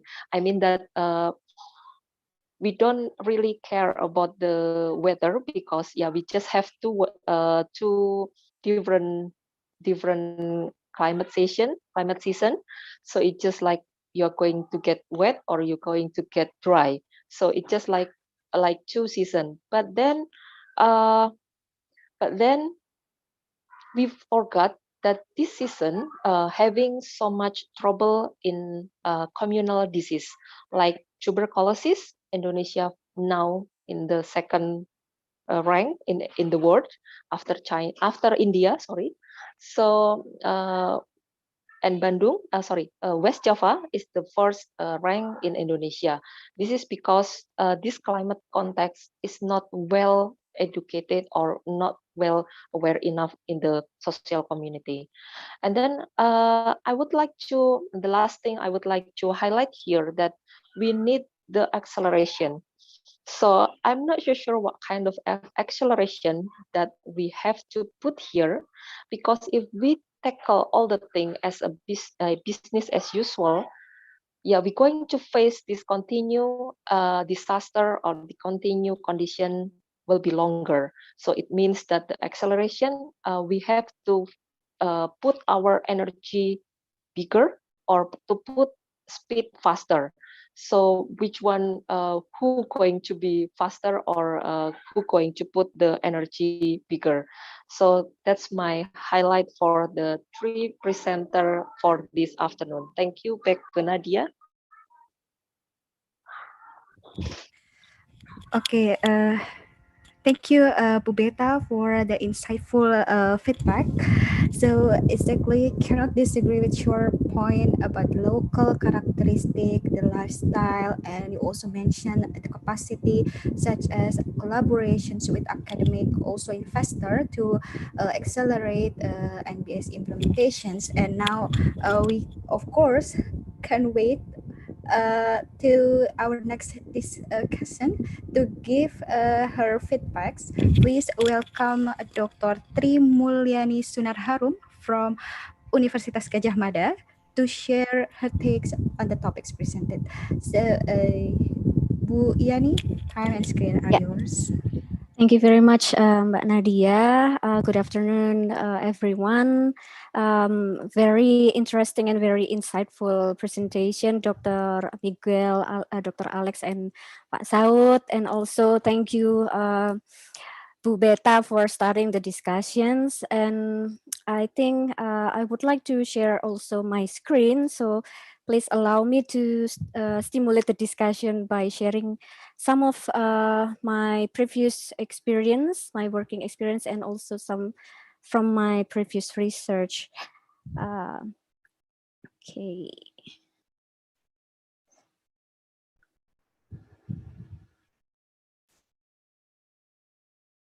Okay, so I would like to discuss the previous presentations from the urban resilience perspective, and I will also highlight the context of Jakarta and reflecting back to the three presentations previously. Yeah, if we are talking about urban resilience here, I'm stressing on the capacity. So we know that it is very important when we talk about the resilience of the urban system. We have to make sure that every individuals, every elements in that city, including the communities, institutions, businesses, and also the city systems itself, have the ability to survive, adapt, and also grow. Yeah, no matter what kinds of chronic stresses and also acute shocks. Pak Saud before he also mentioned about the flooding challenges in Bandung. Pak Miguel and then Pak Alex also discuss about what has happened in global cities and also in Southeast Asian cities, yeah, and it is also related to stresses and shocks, yeah. It is from climate change and from the other destructive disasters happening in the world, like what we are facing right now from the pandemic. And here we have also some of the lenses. Yeah, we have 7 lenses to look at the quality, to assess the quality of the city, the urban resilience itself. And from the previous presentation, I have the questions. How can we reflect? Yeah, how can we reflect the implementation of the nature-based solutions from the previous cases? Yeah, in for example, in Mexico City or in other global cities, from Southeast Asian cities, and also from Bandung, to improve the capacity of the city itself. And I think the same as what Bu Beta mentioned earlier. How long, like the city that you are studied before, like able to improve their capacity? How long will it takes? Yeah, so maybe it can be a lesson learned for all of us here as well. And then the next one is how to move towards resilience. And the stressing points here is actually the ultimate goals of improving resiliency is to also improve the livelihoods. I think Dr. Miguel before also mentioned about livelihood, people's wealth, yeah, or healthcare and yeah, etc. And then well-being as well, and then sustainability. Dr. Miguel also told us about it, and then Dr. Alex also mentioned about it in his presentation, and how to also reduce the risk of disaster, as Pak Saud also mentioned earlier. And then how can we then increase? We know that moving towards resilience, all of us, including the governments, the other relevant stakeholders, and each of us have to commit, yeah, have to have a willingness to invest, moving towards a more resilient city, a more healthy city, a more sustainable city. But how can we increase the investment in urban resilience through the implementation of the nature-based solution? I think I'm also curious on this part. Yeah, maybe like from the previous studies, I would like to know about it. And then the next one, if we are looking at the case of Jakarta, there are many large infrastructural projects already initiated by the Jakarta government, and also many of them in collaboration with the national government and the other bounding cities and bounding regencies as well, and also other parties as well. As we know, we can see in the slide, it is a very big project, yeah. And I also have another question here. How does the nature-based solution be able to reduce the environmental risk and challenges for the restoration? Because we know that, as Dr. Miguel said earlier, that in Indonesian cities, yes, we are still focusing on gray infrastructure, not really looking at green infrastructure. And then how can we change? Yeah, we can change the mindset, and then how can we slightly change the paradigm, yeah, of using more natural-based solutions to also register risk of to also reduce the environmental risk. And also looking at the case of transformation of Ciliwung River here, the main Ciliwung of the main river of Jakarta, the main source of flooding, yeah, maybe we can say like that. There is a normalization project happening since it has been implemented since 2013, and up to now it is not completed yet. So the Jakarta provincial government, in collaboration with the national government, yeah, from Balai Besar Ciliwung Cisadane and other parties, normalizing the Ciliwung River. They have to relocate like many, plenty, maybe thousands of families, living in the flood-prone areas along the river banks. And this solution, these gray solutions, has been, we can see that the transformation of the Ciliwung River in 2016, as we can see in the slide. And then after this project implemented, partially, we can still experience flooding. People in Jakarta still experiencing flooding, like what happened in last year in 2020 events. And then it means like the transformation of the Ciliwung River because of the gray infrastructure projects, it is not sufficient to reduce the risk of flooding.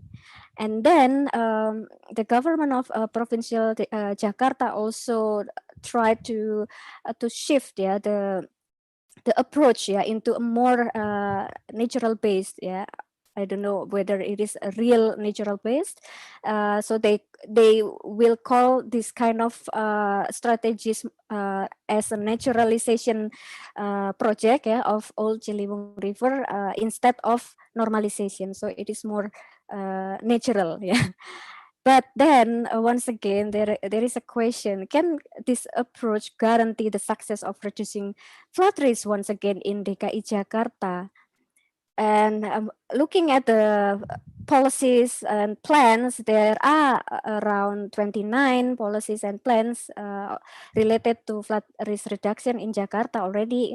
It is also in it is in national and also in international level as well. So the Jakarta provincial government also looking at those policies and plan. But once again, when we are talking about resilience, maybe we also need to always consider the transformation happening, like every time. It is we are living under uncertainty, and the transformative adaptation is needed, yeah, in this kind of things, in these strategies. And then once again, when we are looking at the policies, the policy making, the frameworks, the plans, how can the leadership and the commitment of the city managers and the other relevant stakeholders be improved, yeah, like related to this kind of adaptive transformation, yeah, adaptive transformation towards the future, to combat the future uncertainties. And then we are also looking at the other challenges faced by Jakarta.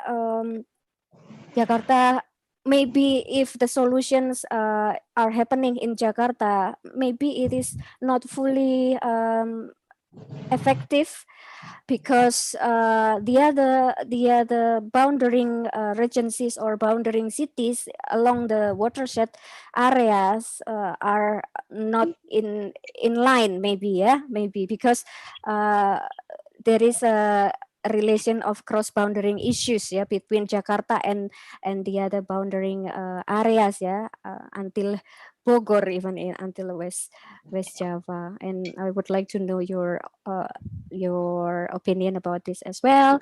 And then the last one is, once again, it is about the perspective of the community and how to gain a mutual understanding with the community, yeah, about to improving the resiliency of the city, how to reduce the risk of disaster, and then how to perceive the risk itself, yeah, how to understand the risk itself. So this is from my previous research. I found that there are different perceptions between communities and municipalities, and then governments, and also the other stakeholders in understanding flood risk. And then there is a differences in the expectation as well, and the desires, yeah, between the two parties. So it is not matched, and the expectation didn't meet in one point, yeah.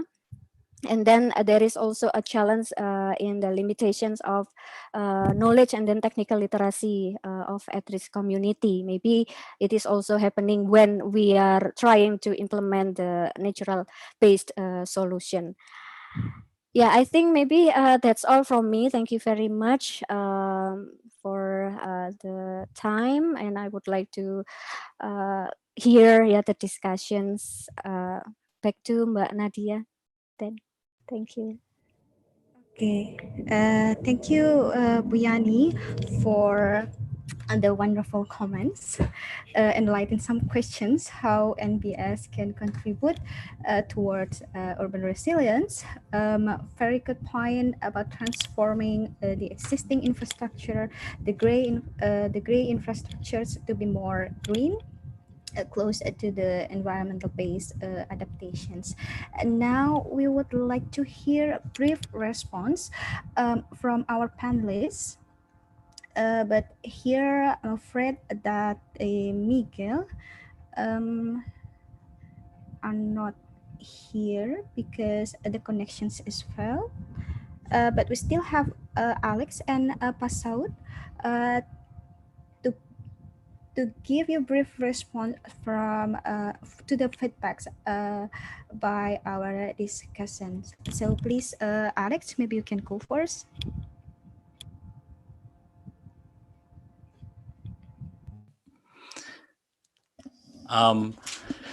Thanks to both the discussants for their fantastic feedback and I guess further insights into some of the key issues, especially in the Indonesian context.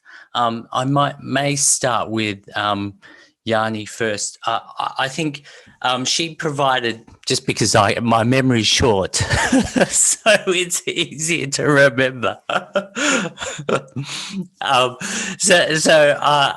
Yani, I thought, provided some really fantastic context because, of course, you know, the presentation I gave, and I guess also Miguel, we're quite high level, but a lot of the solutions that we will need And this is what NBS does promote, a local solutions, solutions understanding about, the capacity of society, about community perceptions and so on, and I think need to be researched by local researchers and with that local understanding. And I think that was some really good points there by Yanni in terms of understanding and gaining this knowledge.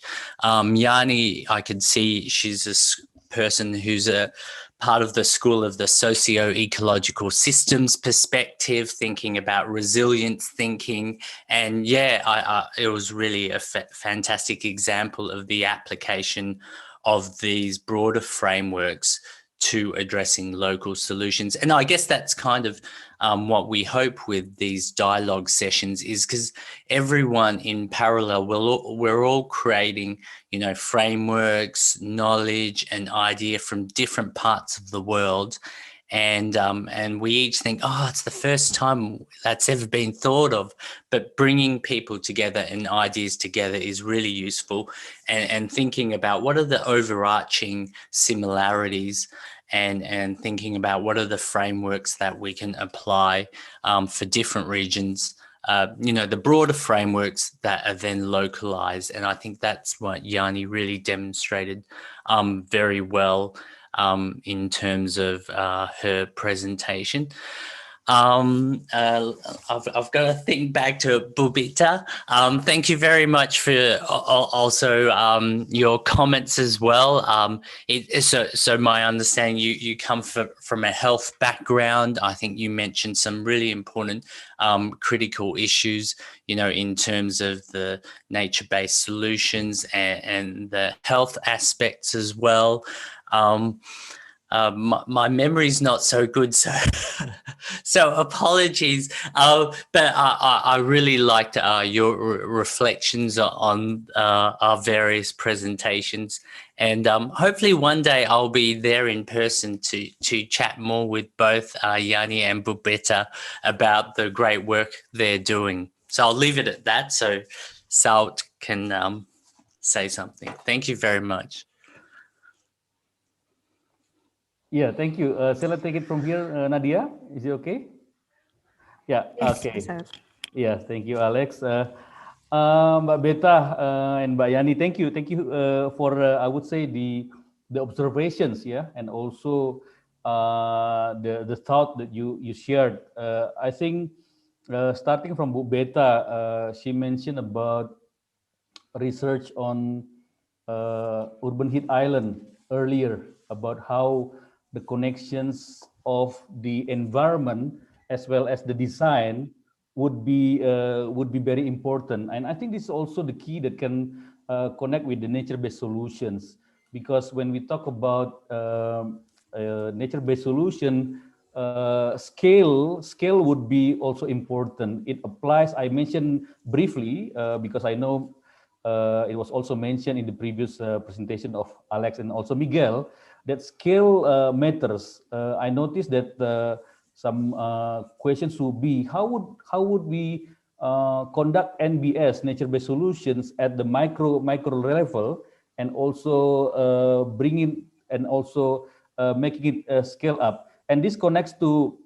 what Yanni mentioned about the other locations. You showed the example of Jakarta very nicely to show about other municipalities surrounding Jakarta, where when we talk about flooding in the mega city of city scale of Jakarta, it would not be sufficient to talk only about Jakarta itself, because we need to consider even larger catchment area.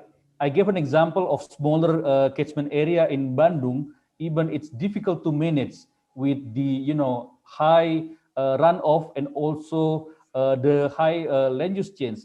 Although in that small catchment area, the transboundary also matters, because the upstream is also in the other municipality. So the key for this is collaboration.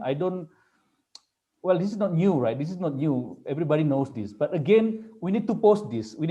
So So that's why when opening up or bringing this idea, and I talked with Alex and also Miguel, I said, hey, let's bring more people, more people from Indonesia. We have, I know people in Gajah Mada, for example. I know people in other university, Beta from UPI, for example, and also some others. I think we need to have a belief or a same cause to bring together, because without such things, our movement will not be really great. That's the case when we talk about across municipalities. In some conditions, the vision of one city and other city would be different. Like city in the upper stream, they will say, okay, I will maximize the economy. I will bring more tourism. I will bring more, houses, because it will increase maybe tax or maybe bringing more benefit. But there is a water problem. There is also impact to the surroundings, and it goes to the, let's say, the lower location or the downstream locations. So again, the NBS is about how we see ourselves as part of the nature, as part of the bigger, I would say, bigger. We can call it catchment area. We can call it as the environment, or we can call it also, or as a bigger, I would say, a cause. And there's a key here mentioned by Alex is the biodiversity earlier, because NBS is not only about the green infrastructures, it also about how it brings benefit. It brings about the social ecosystem services. It's about how trying to understand the impact for each development that we do or we did. And I remember in planning, for example, we know the term of externality.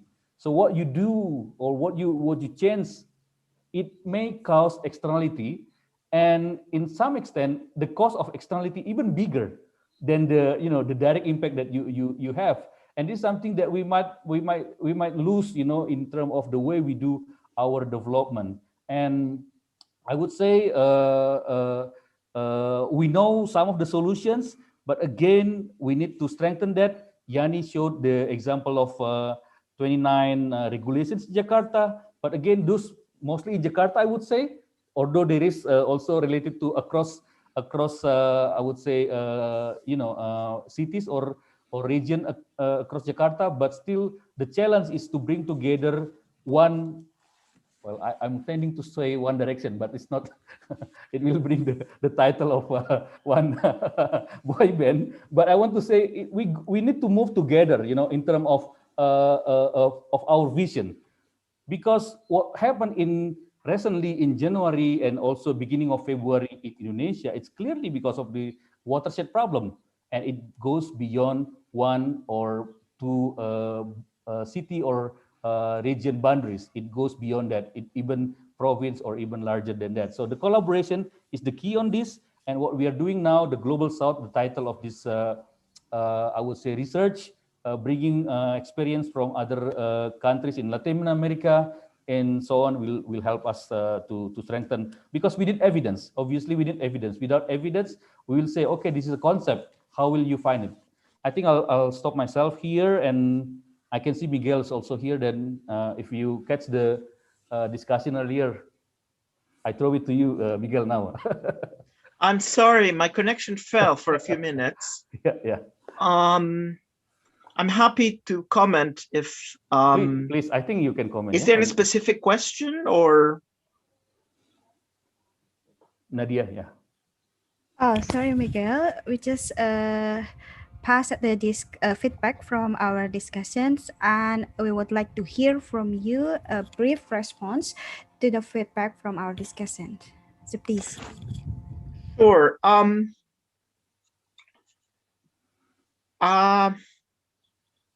Well, first of all, thank you very much to all the discussants for the thoughtful comments. I really appreciate that. To me, it's definitely rewarding to hear that there are so many parallels and so many opportunities for mutual learning between your situation, specifically in Indonesia, but also more widely in the region in Southeast Asia, as Alex pointed out, and what I'm studying in South America. I think one point specifically that was interesting for me is this question of local specificities and adaptations. Okay, so what we need to take into consideration, I think it's multiple dimensions of what constitutes these local specificities, right? Is it the, ecosystemic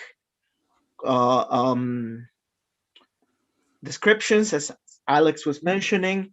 It's also these questions of built environments, but also this broad concept that we talk about local culture.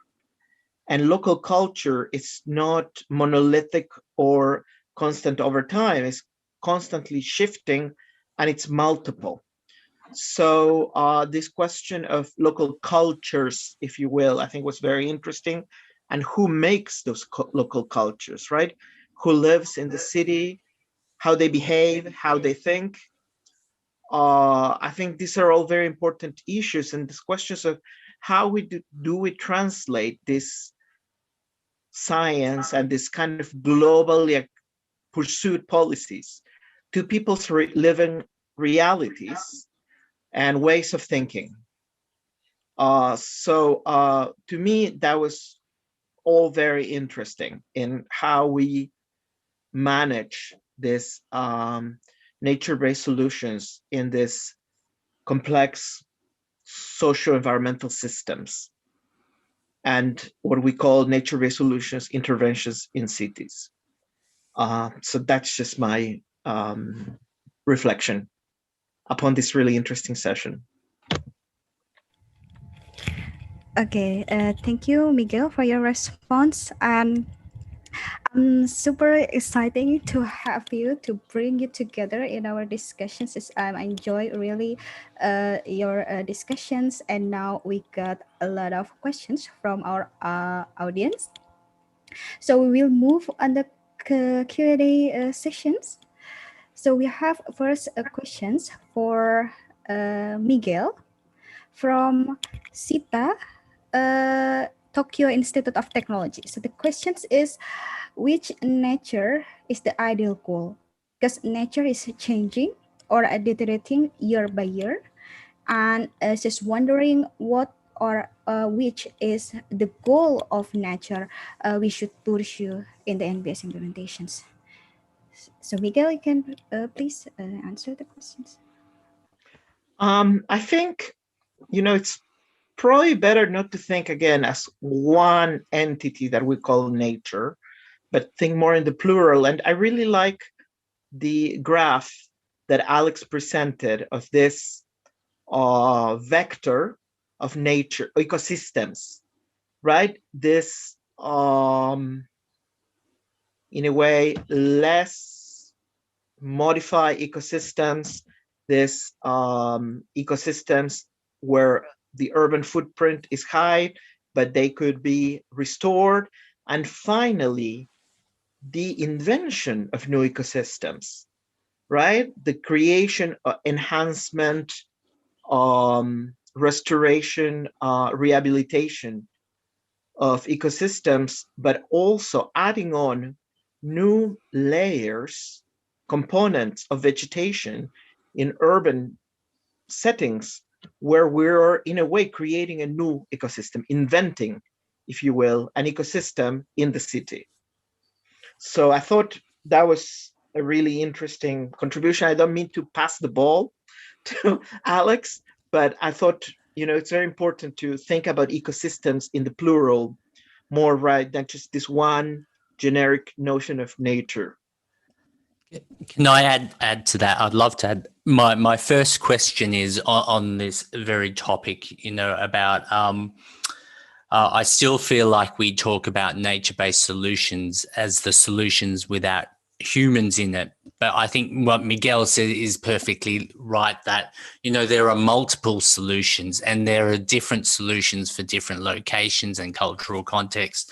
And so, in some cases, nature-based solutions may be protected areas, maybe, mangroves which are perhaps we don't want to be utilizing these ecosystems because they perform a critical job as coastal protection. For example, we want to take humans out, but in some cases, when we think about nature-based solutions, they're nature being imposed into the built environment. They're things like our green walls. They're things like our green roofs, for example, and very much humans are integral and a key part of these environments.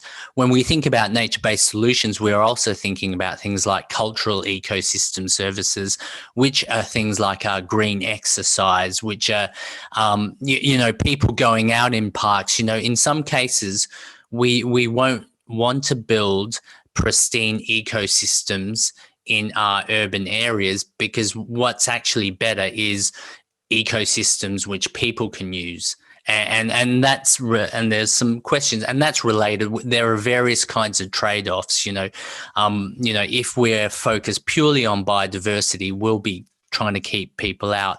But if we're thinking about nature-based solutions, we're thinking about the various kinds of trade-offs in terms of allowing humans to use these areas and so on. And can I just say just a final thing in terms of what kind of nature? So there's I think it's Egmont, or have a look at the paper with that diagram where I described that vector, as Miguel called it, from natural, completely natural to sort of green-grey type, completely novel ecosystems.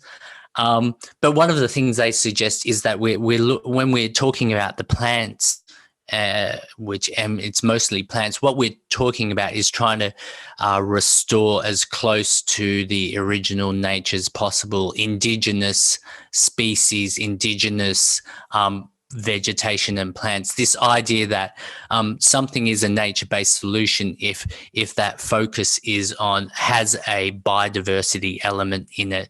That what we're not trying to do is bring in pine trees from Europe to restore nature in Indonesia. We're trying to use the normal ecological processes and functions to support these solutions. Anyway, that's. Can I just say something real quick? Because I completely agree with Alex said, but I think a bit of the devil is in the detail, and that's question of as close as possible to the native species.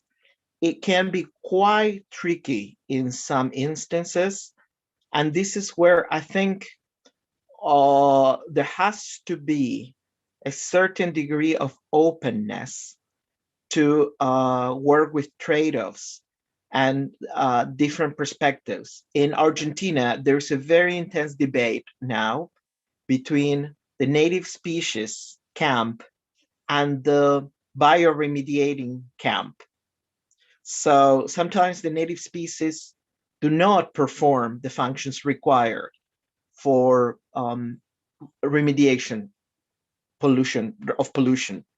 So to what extent are you able to combine the native species with those with qualities required to implement some of the functions that are expected of this?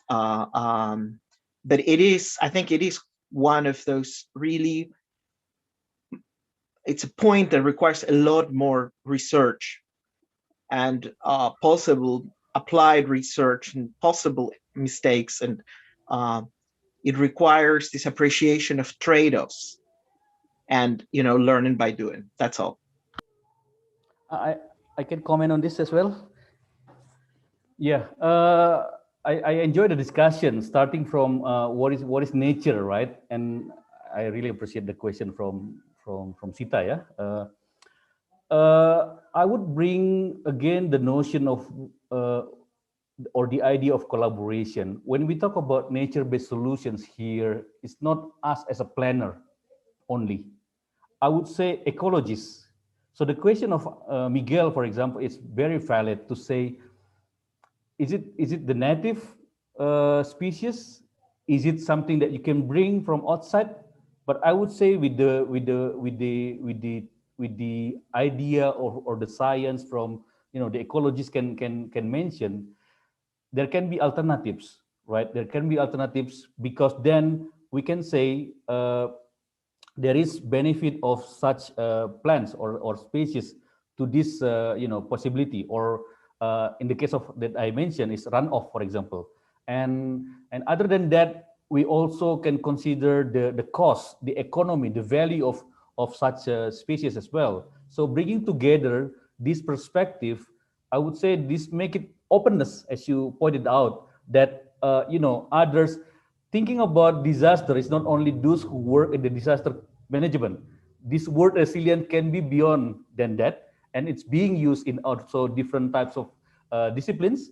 But also, I would say this is also making more possibilities for others to contribute, because with nature-based solutions, we are opening for different types of angles and also interventions, yeah, to do this. And also, like you mentioned about culture, because when you mention about culture, meaning it's something that can be accepted and also can be connected or hopefully rooted in the community that living there. That's my addition, yeah. Okay, thank you for all panelists. Thank you for your response to one questions. It's very concise answer. I hope I can answer Sita's questions. And talking about the collaborations again, we have one questions for Pasaud from Adit. So the questions is then what might work and not work in approaching the community, collaborate with community for NBS, especially in Bandung, where some areas has floods in regular basis. So, Pasaud? Yeah, thank you, thank you. This is also, I would say, tough questions. Yeah, not easy. People are asking about, guys, how is the implementation of NBS? It's not easy. I would say it's not easy, and that's why we are here. Otherwise, I would say, people have done it more, even more.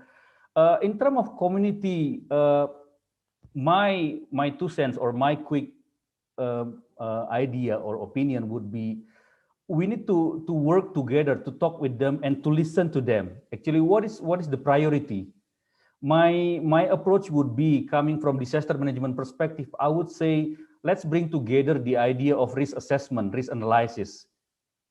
Whether the flooding is really a big problem for them or not. Well, some say, okay, it's a problem. We have a problem on that. Some say, well, not okay. This flooding is not really a big deal for me. I can still walk, for example. So if we come up with something that communities say, let's say they come with flooding is a problem. What can they do and what they cannot do? So they need to think about something from their empowerment or from their own capacity.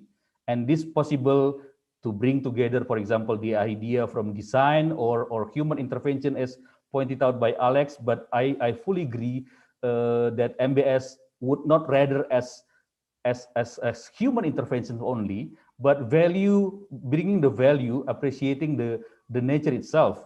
And the case of urban context, it would be very difficult. You don't have any more land, for example. It's very high density. But collaboration with architects, Bubeta and colleagues would be able to bring together the idea of how to approach in the high dense conditions.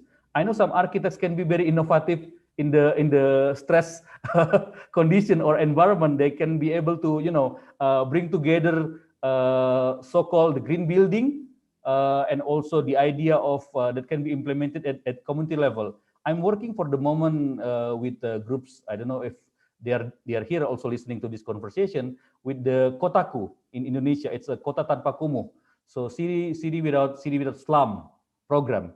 And it's tough to implement that, but the idea is, let's bring together the idea of nature NBS into this Kotaku idea, because we are not drainaging the water out of our place, but we also need to consider to preserve, to bring that and also to consider in the case of flooding to bring into increasing the quality of the environment. I think that's what I can say. Talking to the community and also bring together. I have some examples coming from the water community level intervention, but also at the household levels.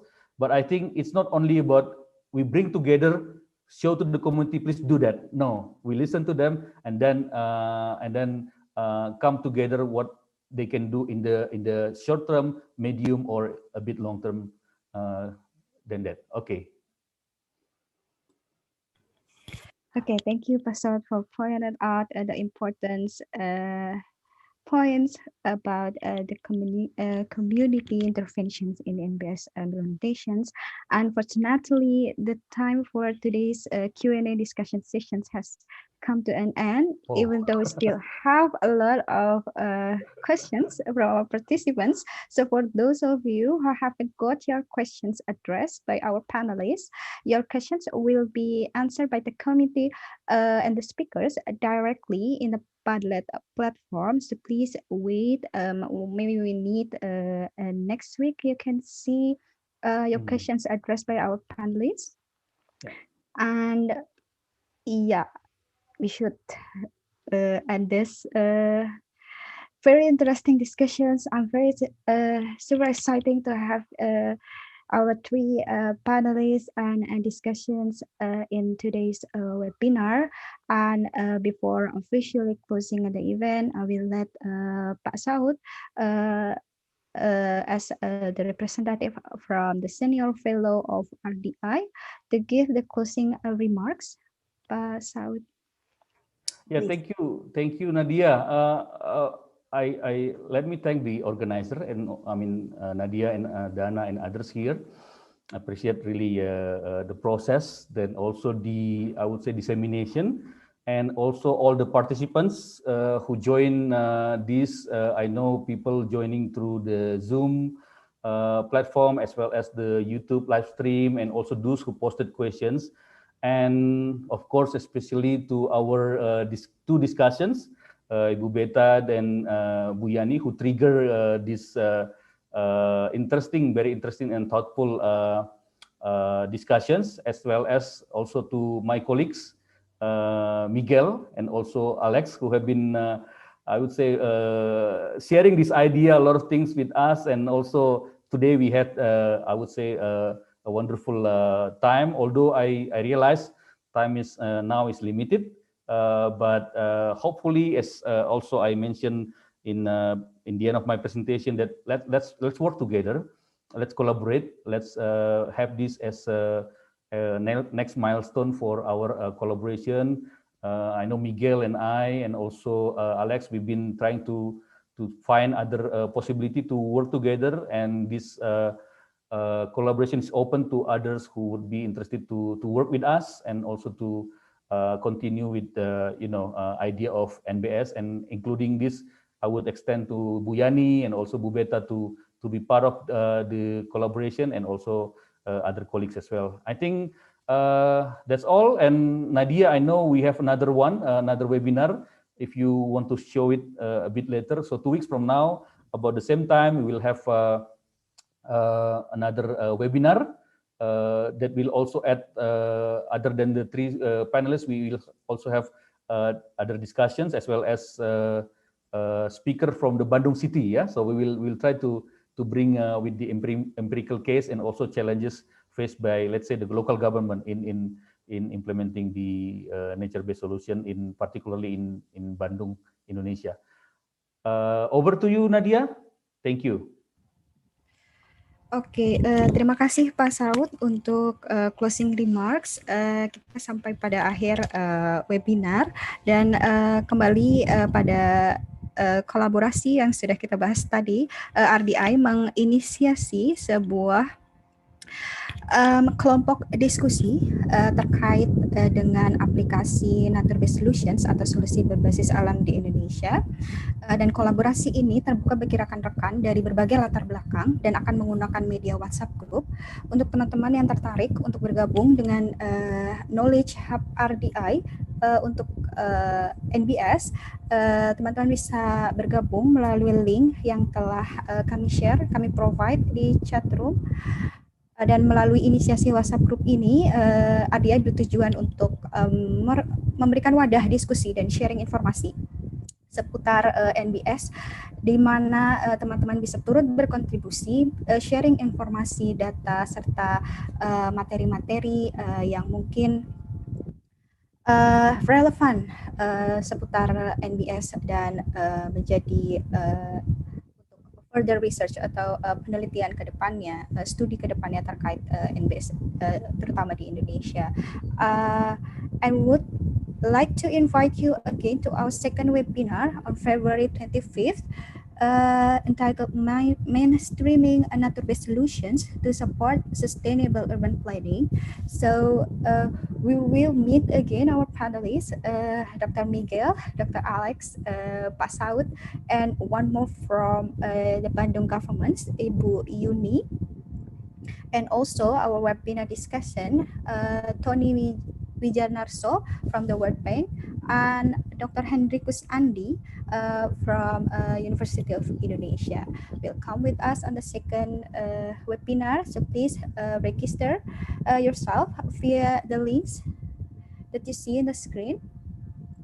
And we will again stream the second webinar on the YouTube, RTI's YouTube. Right. Okay.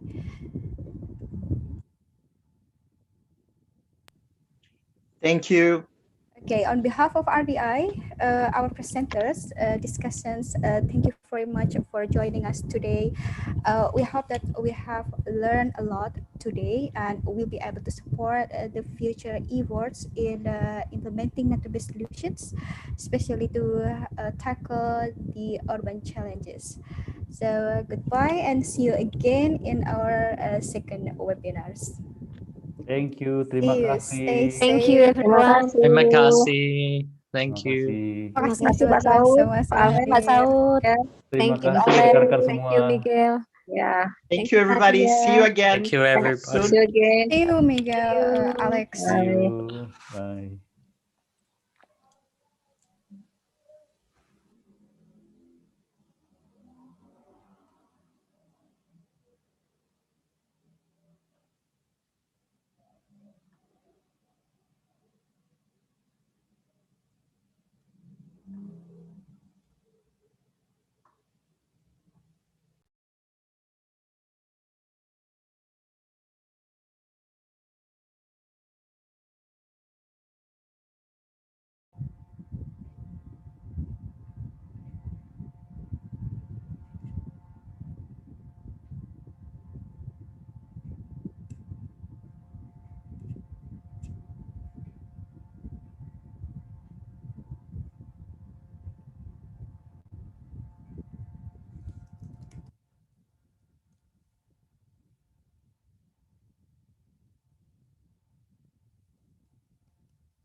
Maaf untuk teman-teman yang masih berada. Oke. Terima kasih sudah hadir dengan webinar bersama kami.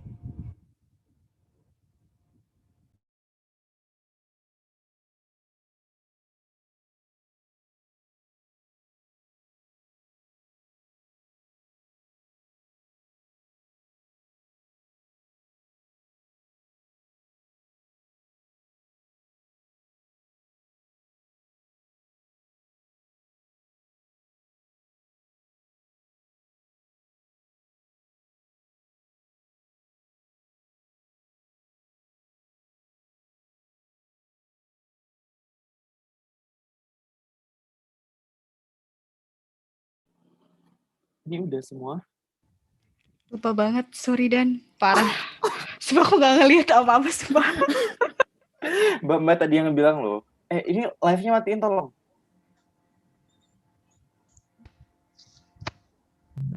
Maria, live-nya tolong matiin.